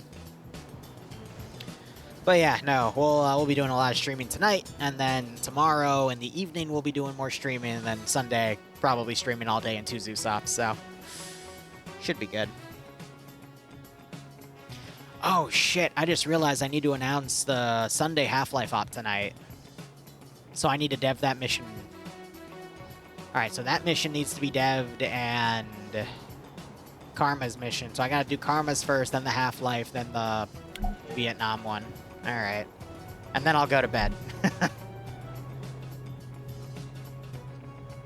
No KN2s for Cass, unfortunately, Everick. That might be in the 3rd round, but I might not be here for it. The DayZ thing is in 2.5 hours. How about Starfield? Haven't played it. Don't even know what it's about. Don't really have the time to. Oh my god, I literally looked at my schedule for how long it takes me to get everything done. Between video editing, processing, Arma deving, streaming, all that stuff, and it takes about 70 to 80 hours every week to keep up. It's a lot. Granted, that's including the weekends, mind you, but it's a lot. All right, so Green 4 are trying to sneak around. They're riding up the coast, which is a very, very smart call that keeps them in the low ground, that allows them to immediately rush their forces in and bypass any Blue 4 spawns that would otherwise slow them down. The one weakness we're going to see, though, is that's going to separate them from their vehicle support, which, funny enough, the vehicles are now going... I think they're actually trying to turn around to follow on the rear, though. But I was about to say, if they're going to go off on their own, then Matt is definitely going to snipe them. So with that, we're going to see the vehicles probably deploy right on the northern side. I'm willing to bet you Op4 is going to go right into the forest, climb up and hit Devil's Castle first, and then maybe go to Sector 1, or they'll divide. We'll see some of the force move down this little ridge with the forest cover and then hit Sector 1, while the rest immediately push up to hit Sector 2. But the sectors don't have to be done in any particular order, so... Oop. They can just be done whenever. I'm wondering if the BRDM saw the Gaz is driving by and is now going for an intercept.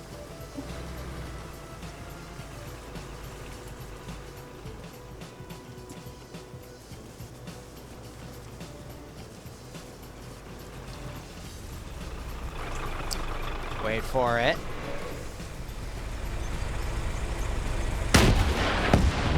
Oh, that's funny as hell. They spotted the BRDM drive down, and Legend just sniped it. And he's putting a follow-up shot on it, too. So, rest in peace, Blue Force BRDM. Granted, here's the deal. Here's the thing. I appreciate that BRDM coming down and trying to intercept the convoy going in. And we have Silberg that's somehow died up here for Bravo, but I digress. I'd rather have the BRDM get sent in a suicide mission to intercept the enemy convoy, because that's really what that asset is designed to do, rather than it staying up in the town here, excuse me, the castle, and just getting sniped in this open combat engagement, because the armor in the BRDM is very thin. Even sustained medium machine gun fire can pen it at one point. But I would say the BRDM made the right call there. It saw the convoy moving in, charged down, tried to get in the middle of it. They didn't realize the entire convoy was moving, because I think they were trying to intercept the force that drove past them. And Legend saw it, ordered his vehicle to stop, and sniped it through the trees. Silberg, you got team killed? Aw, bro, I'm sorry. Alright, so we have one Op4 KIA. G-Legs is still up, though. Bates got killed off. But now G-Legs, maybe he'll be able to utilize a short-range radio and call out that the entire force is coming around this direction. And Op4 is actually using their vehicles to drive right up to Devil's Castle. They're going to do an entire platoon attack on Sector 2 and then push to Sector 1.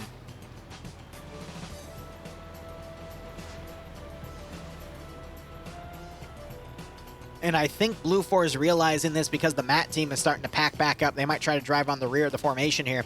The one weakness of this plan, though, is it is not leaving a lot of room for the BTRs to develop on anything. But at the same time, with this massive hill right here, there isn't really any angle that the BTRs can be properly utilized unless they just drove up from the eastern side. But at the same time, that would leave them very exposed to the MAT team anyway. So I wouldn't be surprised if the MAT team drives behind, catches the BTR, snipes them in the ass.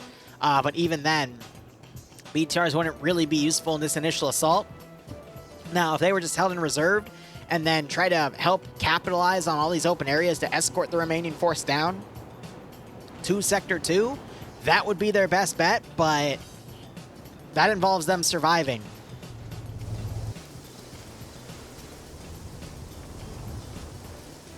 Uh-oh.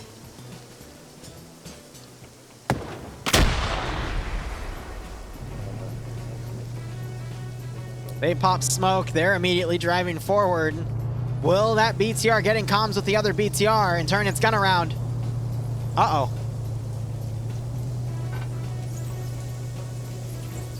BTR is completely blind, though. There's no coordination here. He's literally looking at the other side. I thought you said left. No, I said right. All right, we'll drive. They're right above us. Okay, I'll just... And that's all he said.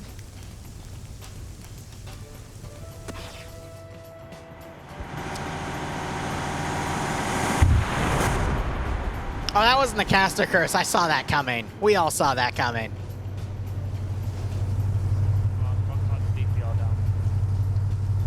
There's one man here that knows how to snipe a BTR. He just got Iandered. Yes, Nimia. But again, the BTRs are inconsequential because the main fight's already kicking off. We've already got one group of OpFor kind of jumping the gun, though, admittedly. The rest of the force is still in the low ground, so...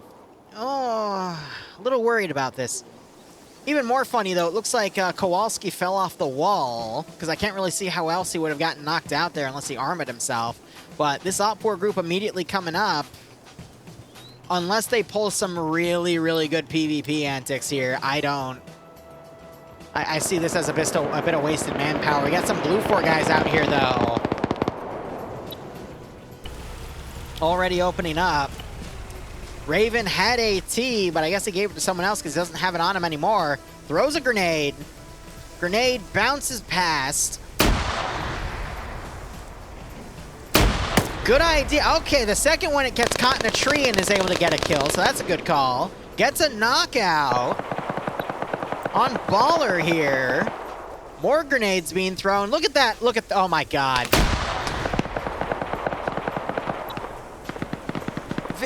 First, he snipes the BTR.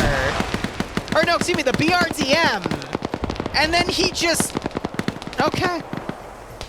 Are you good? That was one of the best grenade throws I've ever seen. That reminded me of just hitting a ball in mini golf and just rolling it right into the hole, right? He rolled the grenade right into the body. Jeez. Ooh. Some AT coming up. They're trying to hit the statics here. Alpha's been engaged, though. GL's coming in.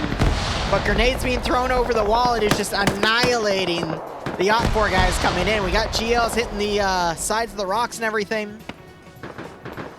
That BTR's pulled back. This other one's coming around to follow the formation here. We still got one Blue 4 guy on the outskirts here. That's slowing down the rest of this group, but it's not enough to stop the entire force now pushing in as OpFor is doing this really nasty open charge.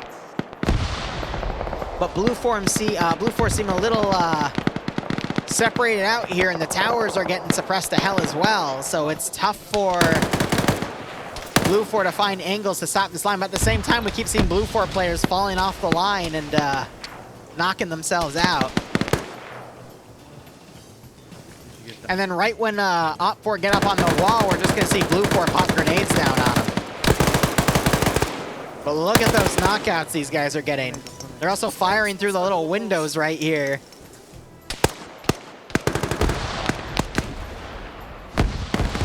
More AT going up on that tower. Minimally effective.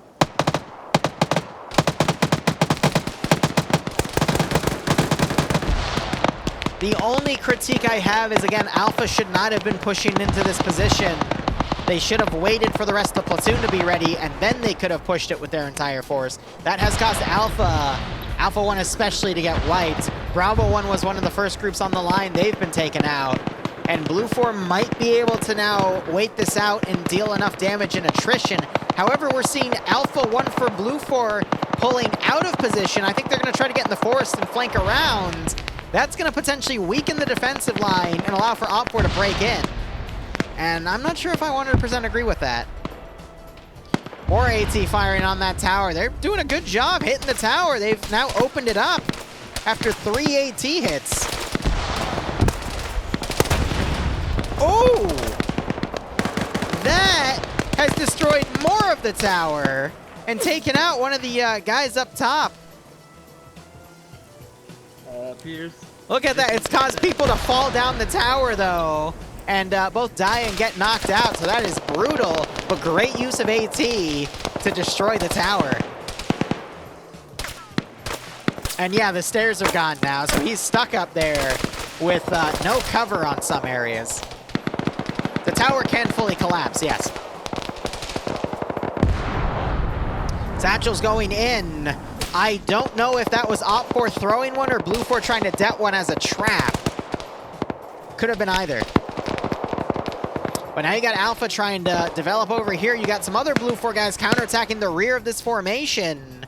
And look at the remaining Op 4 guys that are still up. You really just have a lot of Overwatch here, and all the people that were trying to push up have been killed. And I think this is going to be GG. We still have the BTR out here. We've got Ash all the way on the outskirts as well, but Blue 4 is trying to now commit forces to attack the flanks here and the overwatching element. They're flanking the overwatch element, is what I'm trying to say. G-Legs was the BRDM crewman, and I think he just got a kill on the gunner right here.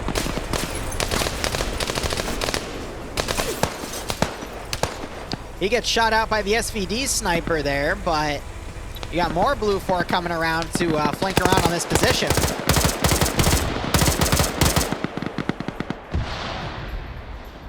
And with Blue 4 piecemealing all these forces here, Maz gets taken out by the one defender over here.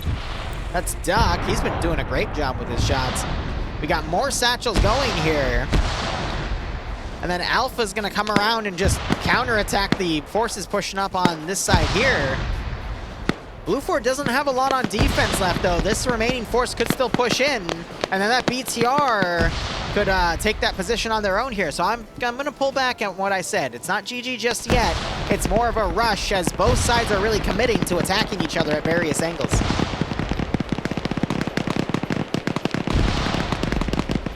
So Depso, as Op 4 command, is dead, and Kiri is also dead. He died in the tower.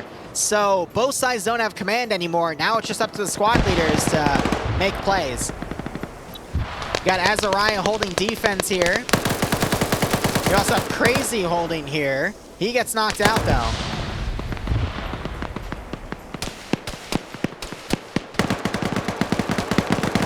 And you still got this poor guy up here taking suppressive fire.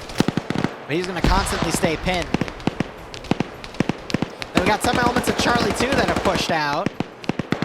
Echo's trying to push in to pull CQC. Op 4 survived the individual picket forces coming around them as well.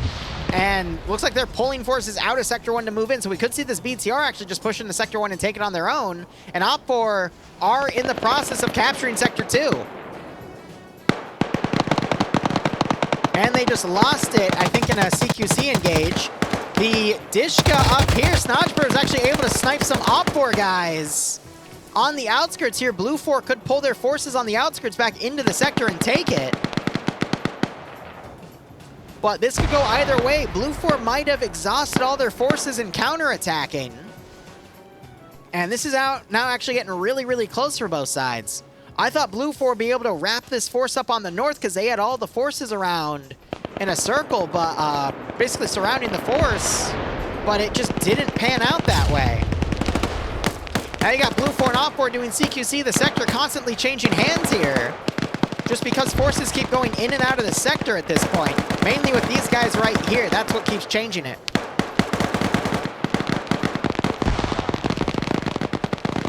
So as I say, is that see-through on the bottom? Op 4 did just send a reinforcing car. I don't know how many people were in it specifically, though. They should have pulled these forces with that car onto the sector itself, and then that car could just rush down and hit Sector 1. This is really just falling to CQC at this point, because a lot of the infantry, especially for Blue 4, are outside of the sector. I really don't know what this group is doing. When they have access to transport Vics, they should have just stayed down at Sector 1 to hold that last line.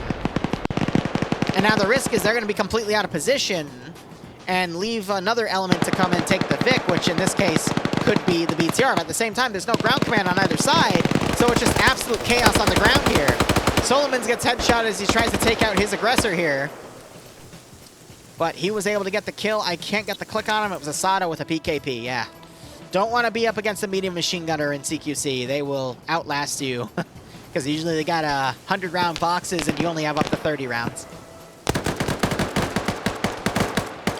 It's weird. I think Blue 4's biggest mistake was having Alpha fold out and try to engage, because they just lost all that garrison force and they didn't even successfully counterattack properly.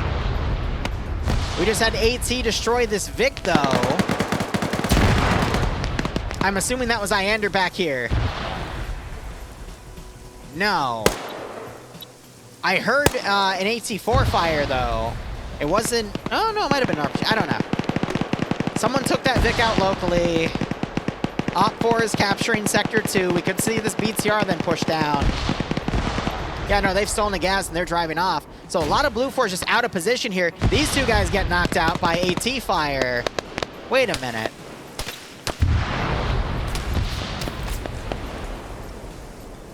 Yeah, so he's an RPG gunner. I just don't see where this LAT, that Vic could have been taken out from. Oh, wait, no, Martin has a vehicle kill, so he sniped it, but now he's got Op4 on top of him. Blue 4 sending this group to counterattack, but without that transport Vic, Op4 doesn't really have any route. Nah, I lied. There's vehicles right here that Op4 can take and drive into the next AO. Sector's about to be captured. Just the question is, how does Op4 transition down to Sector 1, and can that BTR push in and take that sector on its own? There's an AT4 right here. I don't think he, unless he stood on this corner, but that would really expose him.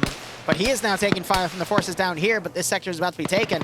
So now we need to see Op4 grab one of these Vics and transition down to the other sector, but Blue 4 might take some of them and drive off. What would be really smart is if Blue 4 had explosives, took one Vic, and rigged the rest to blow. Look at this, though. Hello?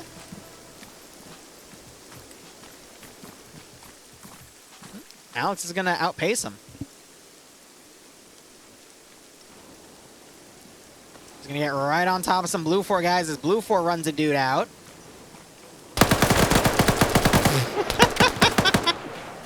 There's a grenade.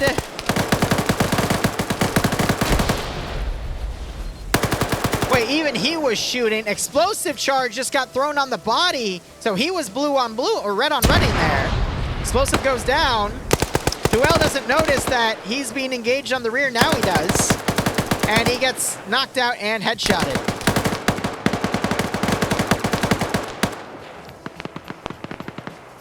Yeah, any Blue 4 survivors need to be moving to Sector 1, but Op4 is starting to get the number advantage here.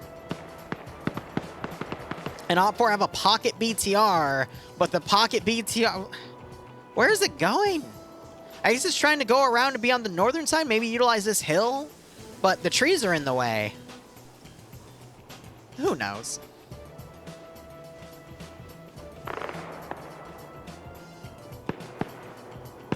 Yeah, the Alpha ran out of Sector 2, and that was, I think, Blue 4's biggest mistake. He should have just kept them on defense. I get what he was trying to do, but he just lost all of his manpower that were actually doing the defense, and he left it too vulnerable, and the picket groups that were coming in no longer had a bunch of people to immediately fight them, and that's how the sector ended up getting taken. It was costly. But I feel like Blue 4's manpower would have been better just staying in the zone and holding it. But I get what Azariah was going for, because there's something called the Overwatch fallacy, where a lot of Op4, and in this case Op4, but in any case, the attackers put a lot of guys on Overwatch positions to suppress enemy forces, and then there's a disconnect between sending in more forces into the sector to try to take it because the initial groups get annihilated because of grenades and whatnot. And then there's no other forces committing, and that just turns into a long-range battle. And then the remaining Overwatch forces can't push in and take the zone. So this is, I think, is going to be an example of a Hunt IR round. Yep. And there's the little camera on the parachute. So all we need to see is Op4 grab some of these Vics, or basically regroup and then push in. But Op4 definitely have the number advantage right now. Now Blue 4 are defending a sector that's going to be really tough to defend.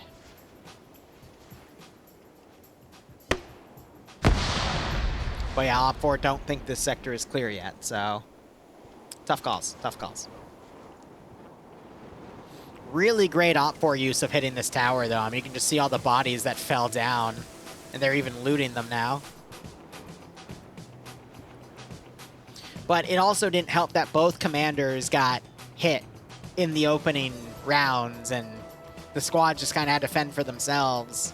And that's also what contributed to Op4 getting the upper hand here, because Blue 4 made worse calls.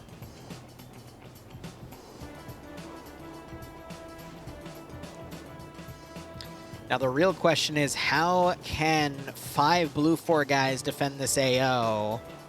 There's 3 more on the way, and then there's another few pushing in. Oh my god, they almost ran a dude over. Is this Puma and Iander just driving up to troll?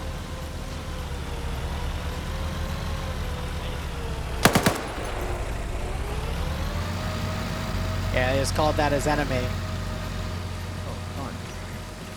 That's an enemy vehicle. RPG. Yeah, what's the range? Jack's got the What's the RPG. range? What sort of range? He doesn't have a warhead loaded though. Range, I don't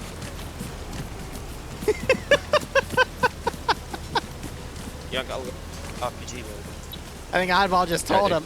No, you don't. He's gone west side. Oh, apparently I don't have enough.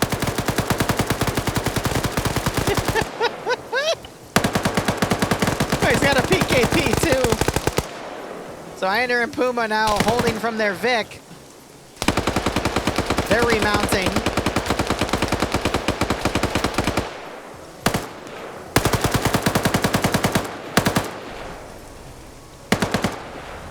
No, there's more. Use the RPG. You have an AT4, use it. What are you doing just running back and looting bodies for? That's what you get. That's what you get. One's still in the vehicle. Fucking hell, guys, you're right, close. Puma's there, he's there.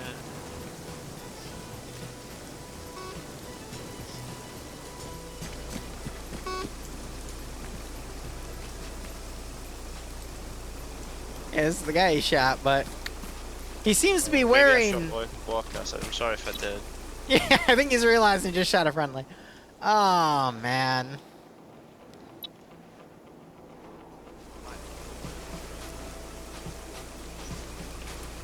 Okay, never mind. I thought I saw something, but I guess I was wrong. Looks like Iander also got... No, he was able to escape.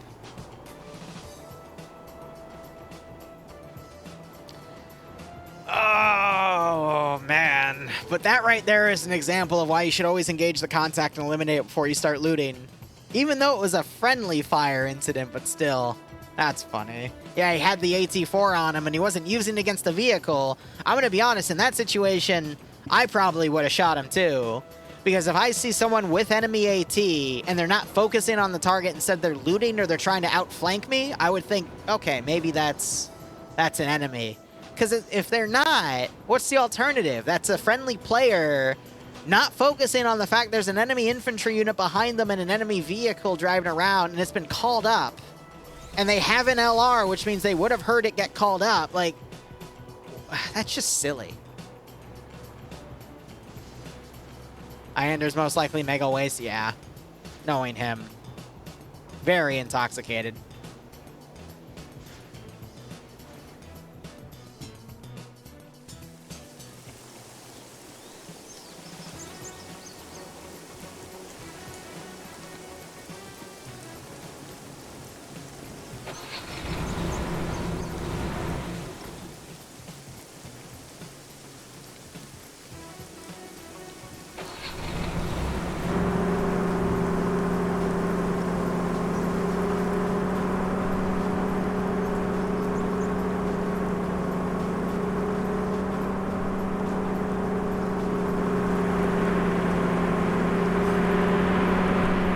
That Zishka UAZ, except it's down a wheel.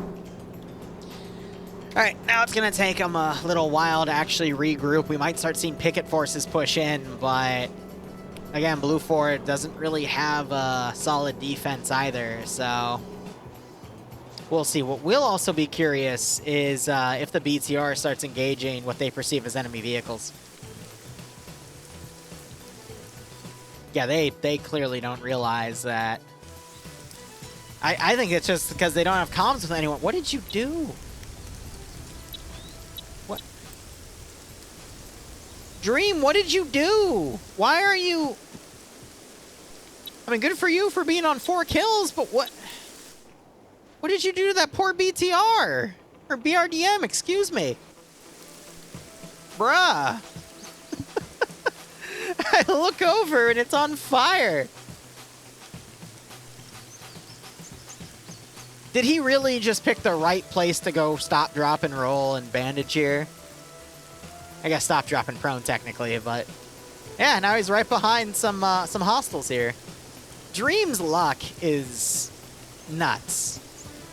He's definitely one of the luckier players here. And he's got an ACOG. Actually, that's it's an Elcan on a frickin' SVD. And then he immediately runs back. I don't think he's realized this, but his vehicle is on fire.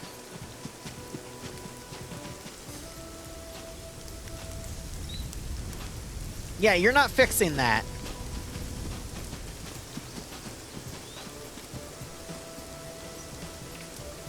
Anders Victor, I think, drove by the other BTR. I didn't see it, though.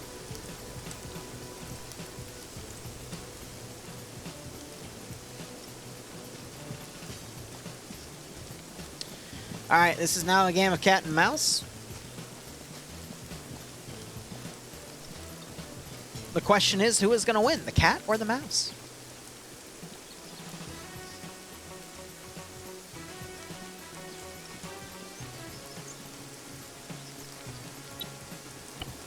He sees the smoke and he's confused as hell by it. Oh yeah, of course the server can always wipe. He's pointing the smoke out and he's going, huh, why is there smoke back there? Anyone know the answer? No? Okay.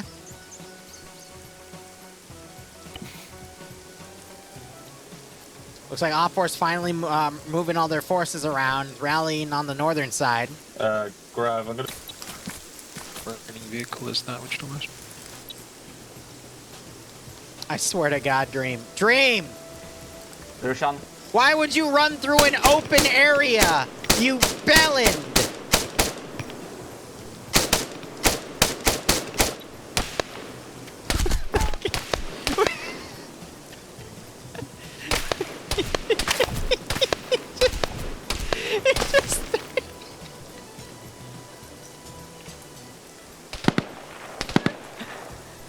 I don't get it. Alright. Alright. Sure. Why not? Just hit him with the good old razzle-dazzle, right? That works every time.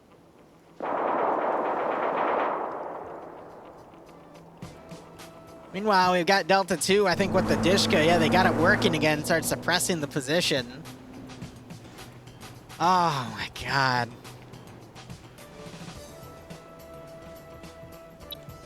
Iander has made it back. He is incredibly wounded and incredibly drunk.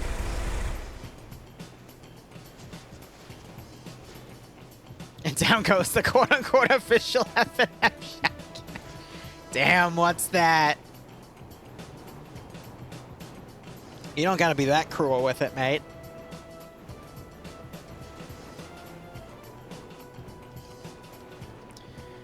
All right, 21 minutes, main op4 group's coming around. There's going to be 3, 4, 5, 6 defenders in the way. Steve might be sighting them off early and is actually starting to engage. Can he roll the headshots? Gets one.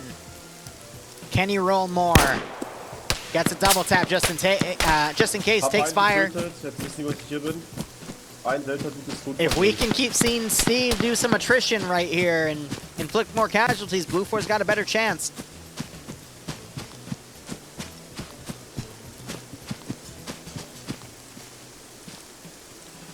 At a distance, the grass doesn't render, so...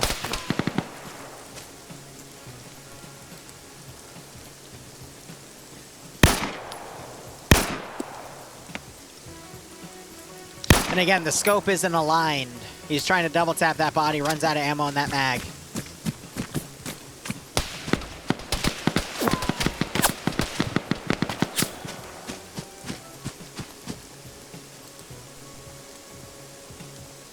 He's repositioning. Sees all that smoke in the way. Gotta be careful though, he's got 2 machine gunners coming up on his flank. Doesn't see him in the low ground.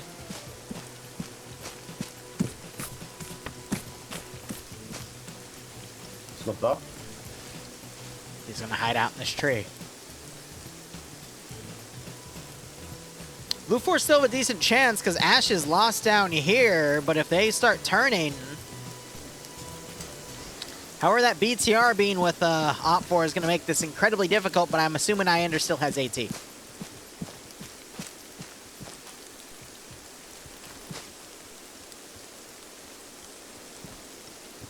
150 meters.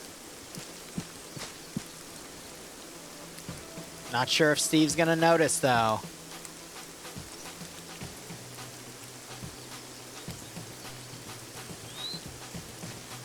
Closing to 100 meters. Steve getting tunnel vision.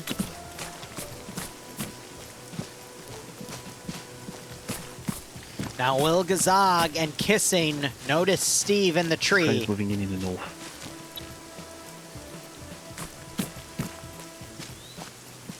Oh. I see an enemy. East. There is an enemy east in the tree here. Come on. Rest in peace, Mr. Steve.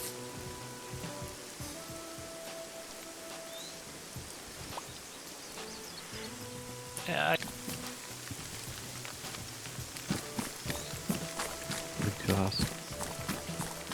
I don't think Kissing realizes there's an enemy there. Gazog's still trying to line the shot up.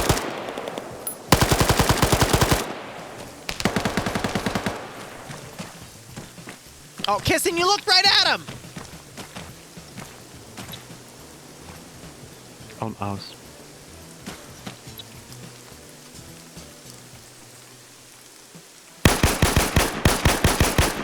Jesus Christ. Steve begging for help. Gazog going right to where... There is. Are you...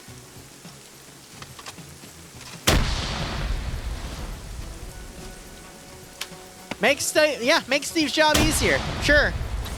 Go for it.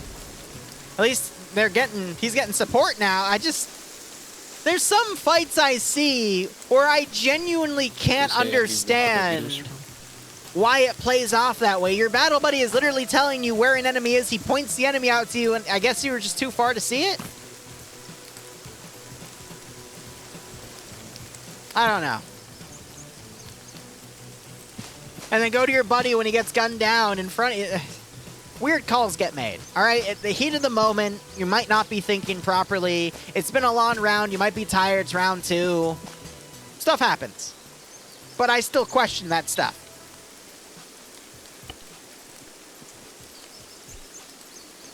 Steve's doing medical in the tree. But here's the deal. We got Op 4 all over Sector 1 here. Blue 4 have got a very wide defense here. A lot of guys out of position, though, for the sector itself. So this fight is just pinning a lot of Blue 4 out of the sector and giving more time for Op 4 to close in on it anyway.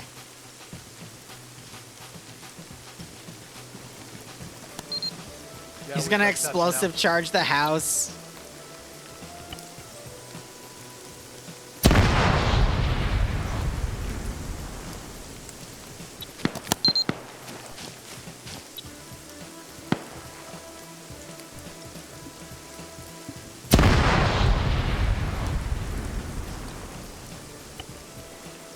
Yeah, they're trying to blow it up. You see that's damaged on the roof. Lurch might go in there for a third one. This time Steve opens up and gets the knockout.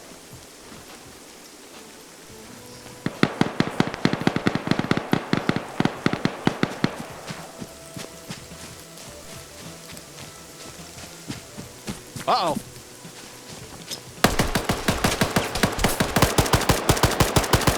Steve, I'm a little worried about that grenade. Oh, no, we got him with the grenade. I thought it bounced off the tree.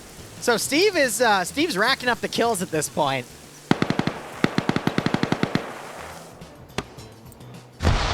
And now with that, where's Iender?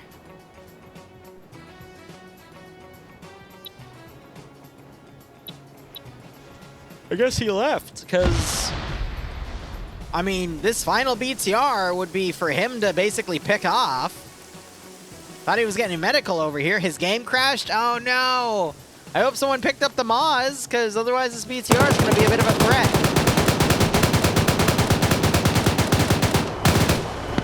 I'm sorry, Kismaki. Again, that's why I'm saying no. Heat of the moment, there's plenty of things that could have been going down. That's like, damn.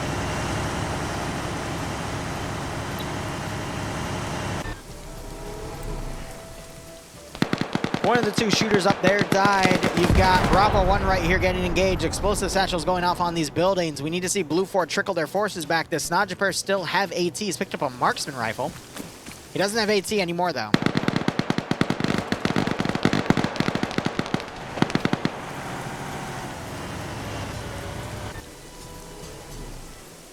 Does Blue 4 have the number advantage now? We got 1, 2, 3, 4, 5, 6, 7, 8, and 9 versus 1, 2, 3, 4, 5, 6, 7. Yeah, okay, so Op 4 still has a 2-man number advantage. Sector is being taken, though.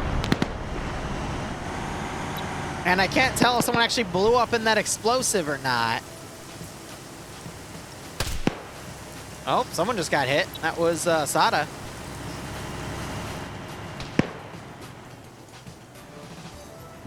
So fight for the sector. BTR has driven forces up here.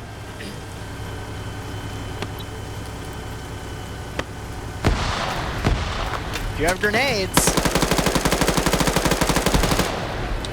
Imagine AT delivery service, if you will, but unfortunately you have to still kill the guy that has your AT. Sector being taken. BTR is going to cut off any QRF to come in.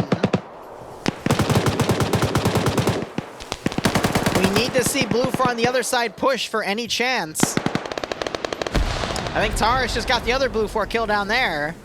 And I think this is GG. Wait, no! Dobbs snuck in. He's got a stolen AK-74M.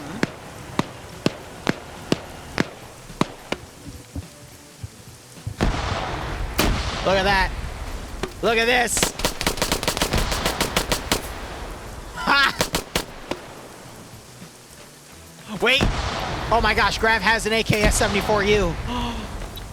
And Snajper only has a handgun. You know what this means, right? It's just, can Grav go around? There's a reason this gun is unfair. Oh no. Grenade gets put on the corner.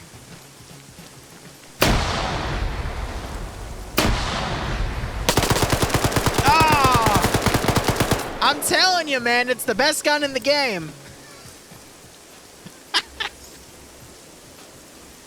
It's 2 in the sector, 2 in the sector for both sides. Op 4 having the distinct number advantage. Third person just entered the sector.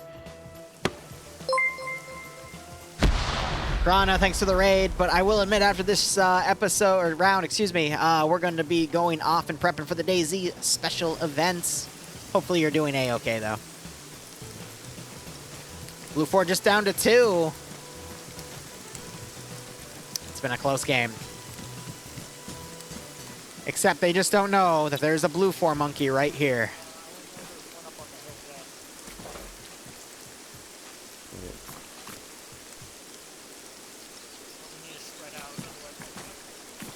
Hello! Runs out of ammo. Vaults over. Finishes the reload. Catches Op 4 reloading. Gets the second kill. Throws a grenade left. No, no way. It's gonna fall. It's gonna get him. Triple kill! It's Norris, too. He's the type of guy to make a play like this. There is AT on the ground. Will Norris get it? That has restarted the timer. Oh. Oh, no, but Norris. There's a guy with an AKS, Norris.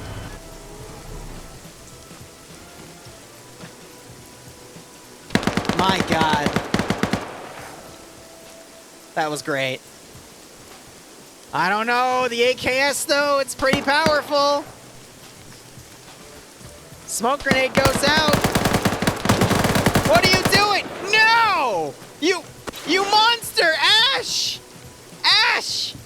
The only thing powerful enough to defeat an AKS is an AKS! Is Blue 4 gonna clutch this?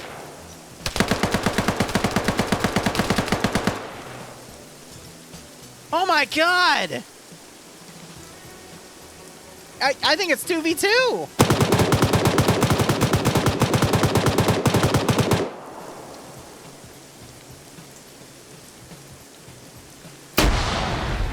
Grenade's going out.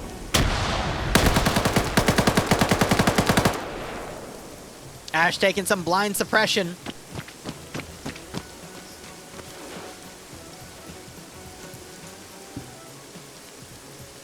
I'm not sure Norris noticed that there was AT behind him. I'd imagine everyone in spectator chat's screaming at the moment. Dobbs does have a GL, might be able to get some shots on the BTR though. BTR is mobile.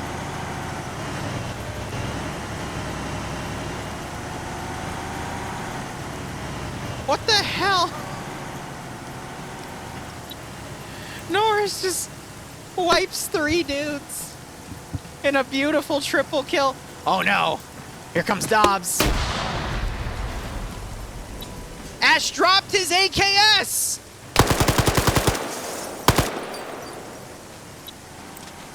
Dobbs doesn't get executed though.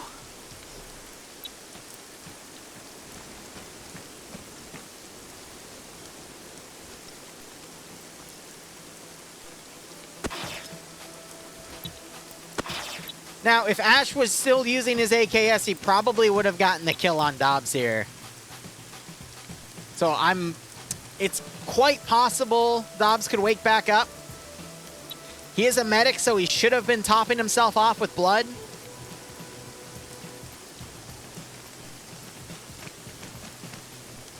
Does Ash notice the physics? No, he does not. Come on. Wake up. Wake up.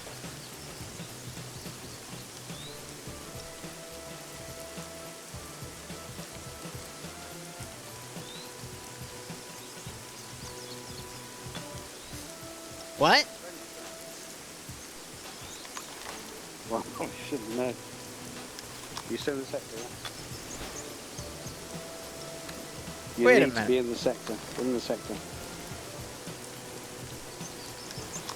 Hold on. Just be in the sector. I didn't hear a cable tie.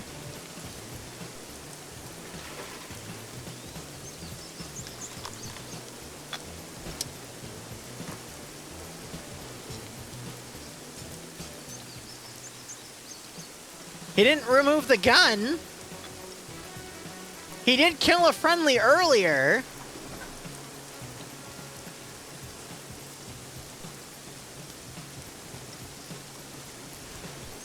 What is going on?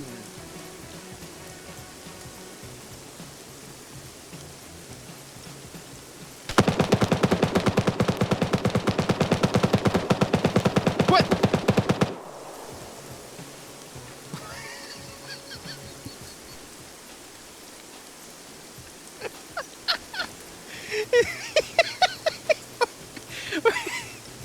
I think he bled out. Look at all the blood. He forgot to bandage. Oh. Oh my god. All right, guys, it's now 1v1.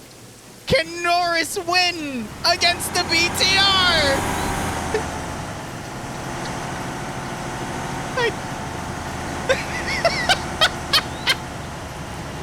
Here comes the BTR. It's looking hungry. No. No, don't end the game by just driving down and accidentally running him over. Okay, thank God. Oh. I don't think Norris knows there's an AT4 behind him. If he did, it would be over.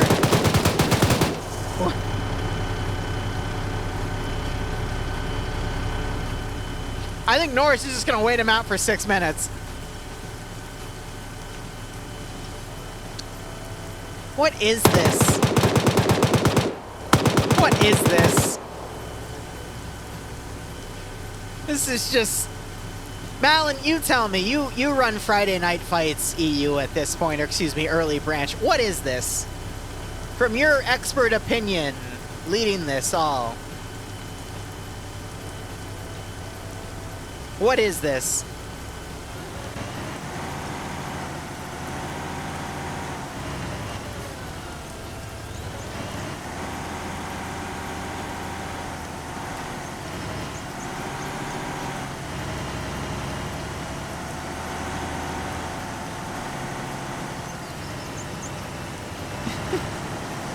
It's just driving around.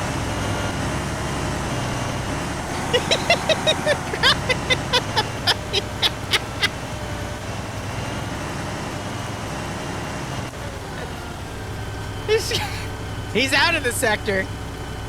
Does he have the AKS? No, he's got a PP-2000. It's GG. It's GG. If he had the AKS, it would be no contest. It would be absolutely no contest, but he's got the PP-2000.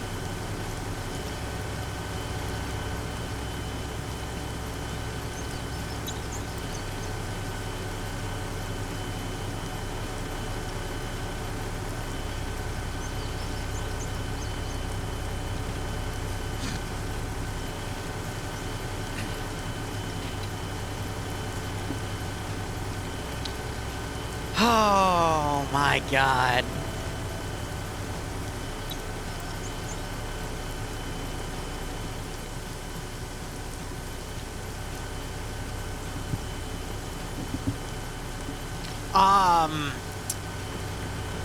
Ash will because of the bleeding, but I think he stabilized Dobbs.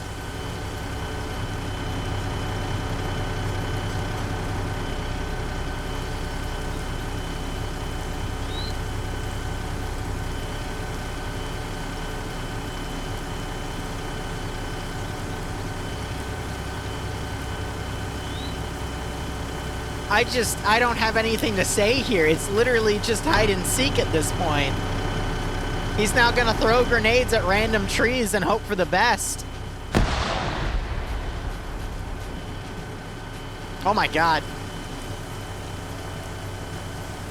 What's Purple Man doing? I think he's gonna see that he's stabilized and he's still bleeding. Wait!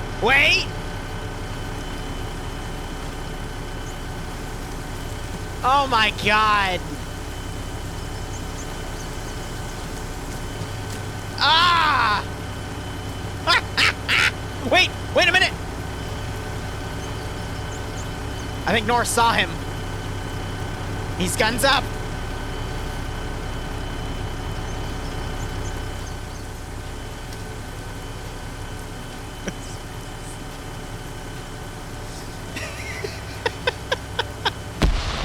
I mean, Norris just has to wait him out, right?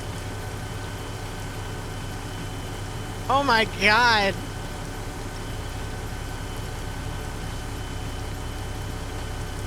Yeah, so Banks is gonna go check on the top, like the opposite quadrant. This is it. This is it. Yeah, why do anything? He just needs to stay in that one spot for 2 minutes and he wins. Why risk the win? Oh my God, there's overtime. But the sector's not actively being captured. Overtime would only kick in if the sector's being captured, right? And it's not. Here's the thing though, because Ash stabilized Dobbs, so if Dobbs died, then it would be being captured, but it's not. Because Ash team killed and then stabilized Dobbs.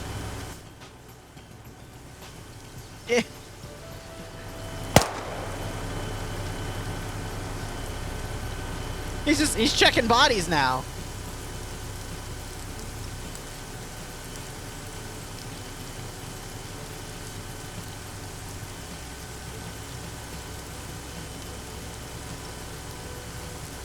No, okay, even then, didn't go and captured. It's not going to go in overtime. Oh, no! That's going to force Norris to get up.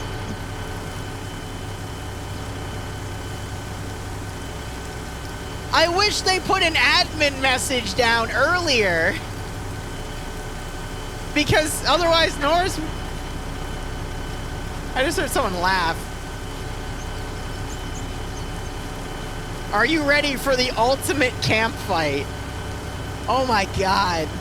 This should not be going to overtime in my opinion, but alright. He's gonna politely wait for Op4 to leave the sector. As Norris is literally sleeping.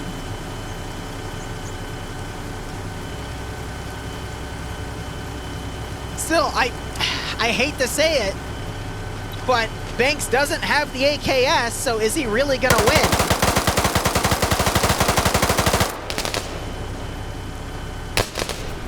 He left the sector! He left the sector! Like I said, we knew he was gonna lose because he didn't have an AKS! He punches his shoulder.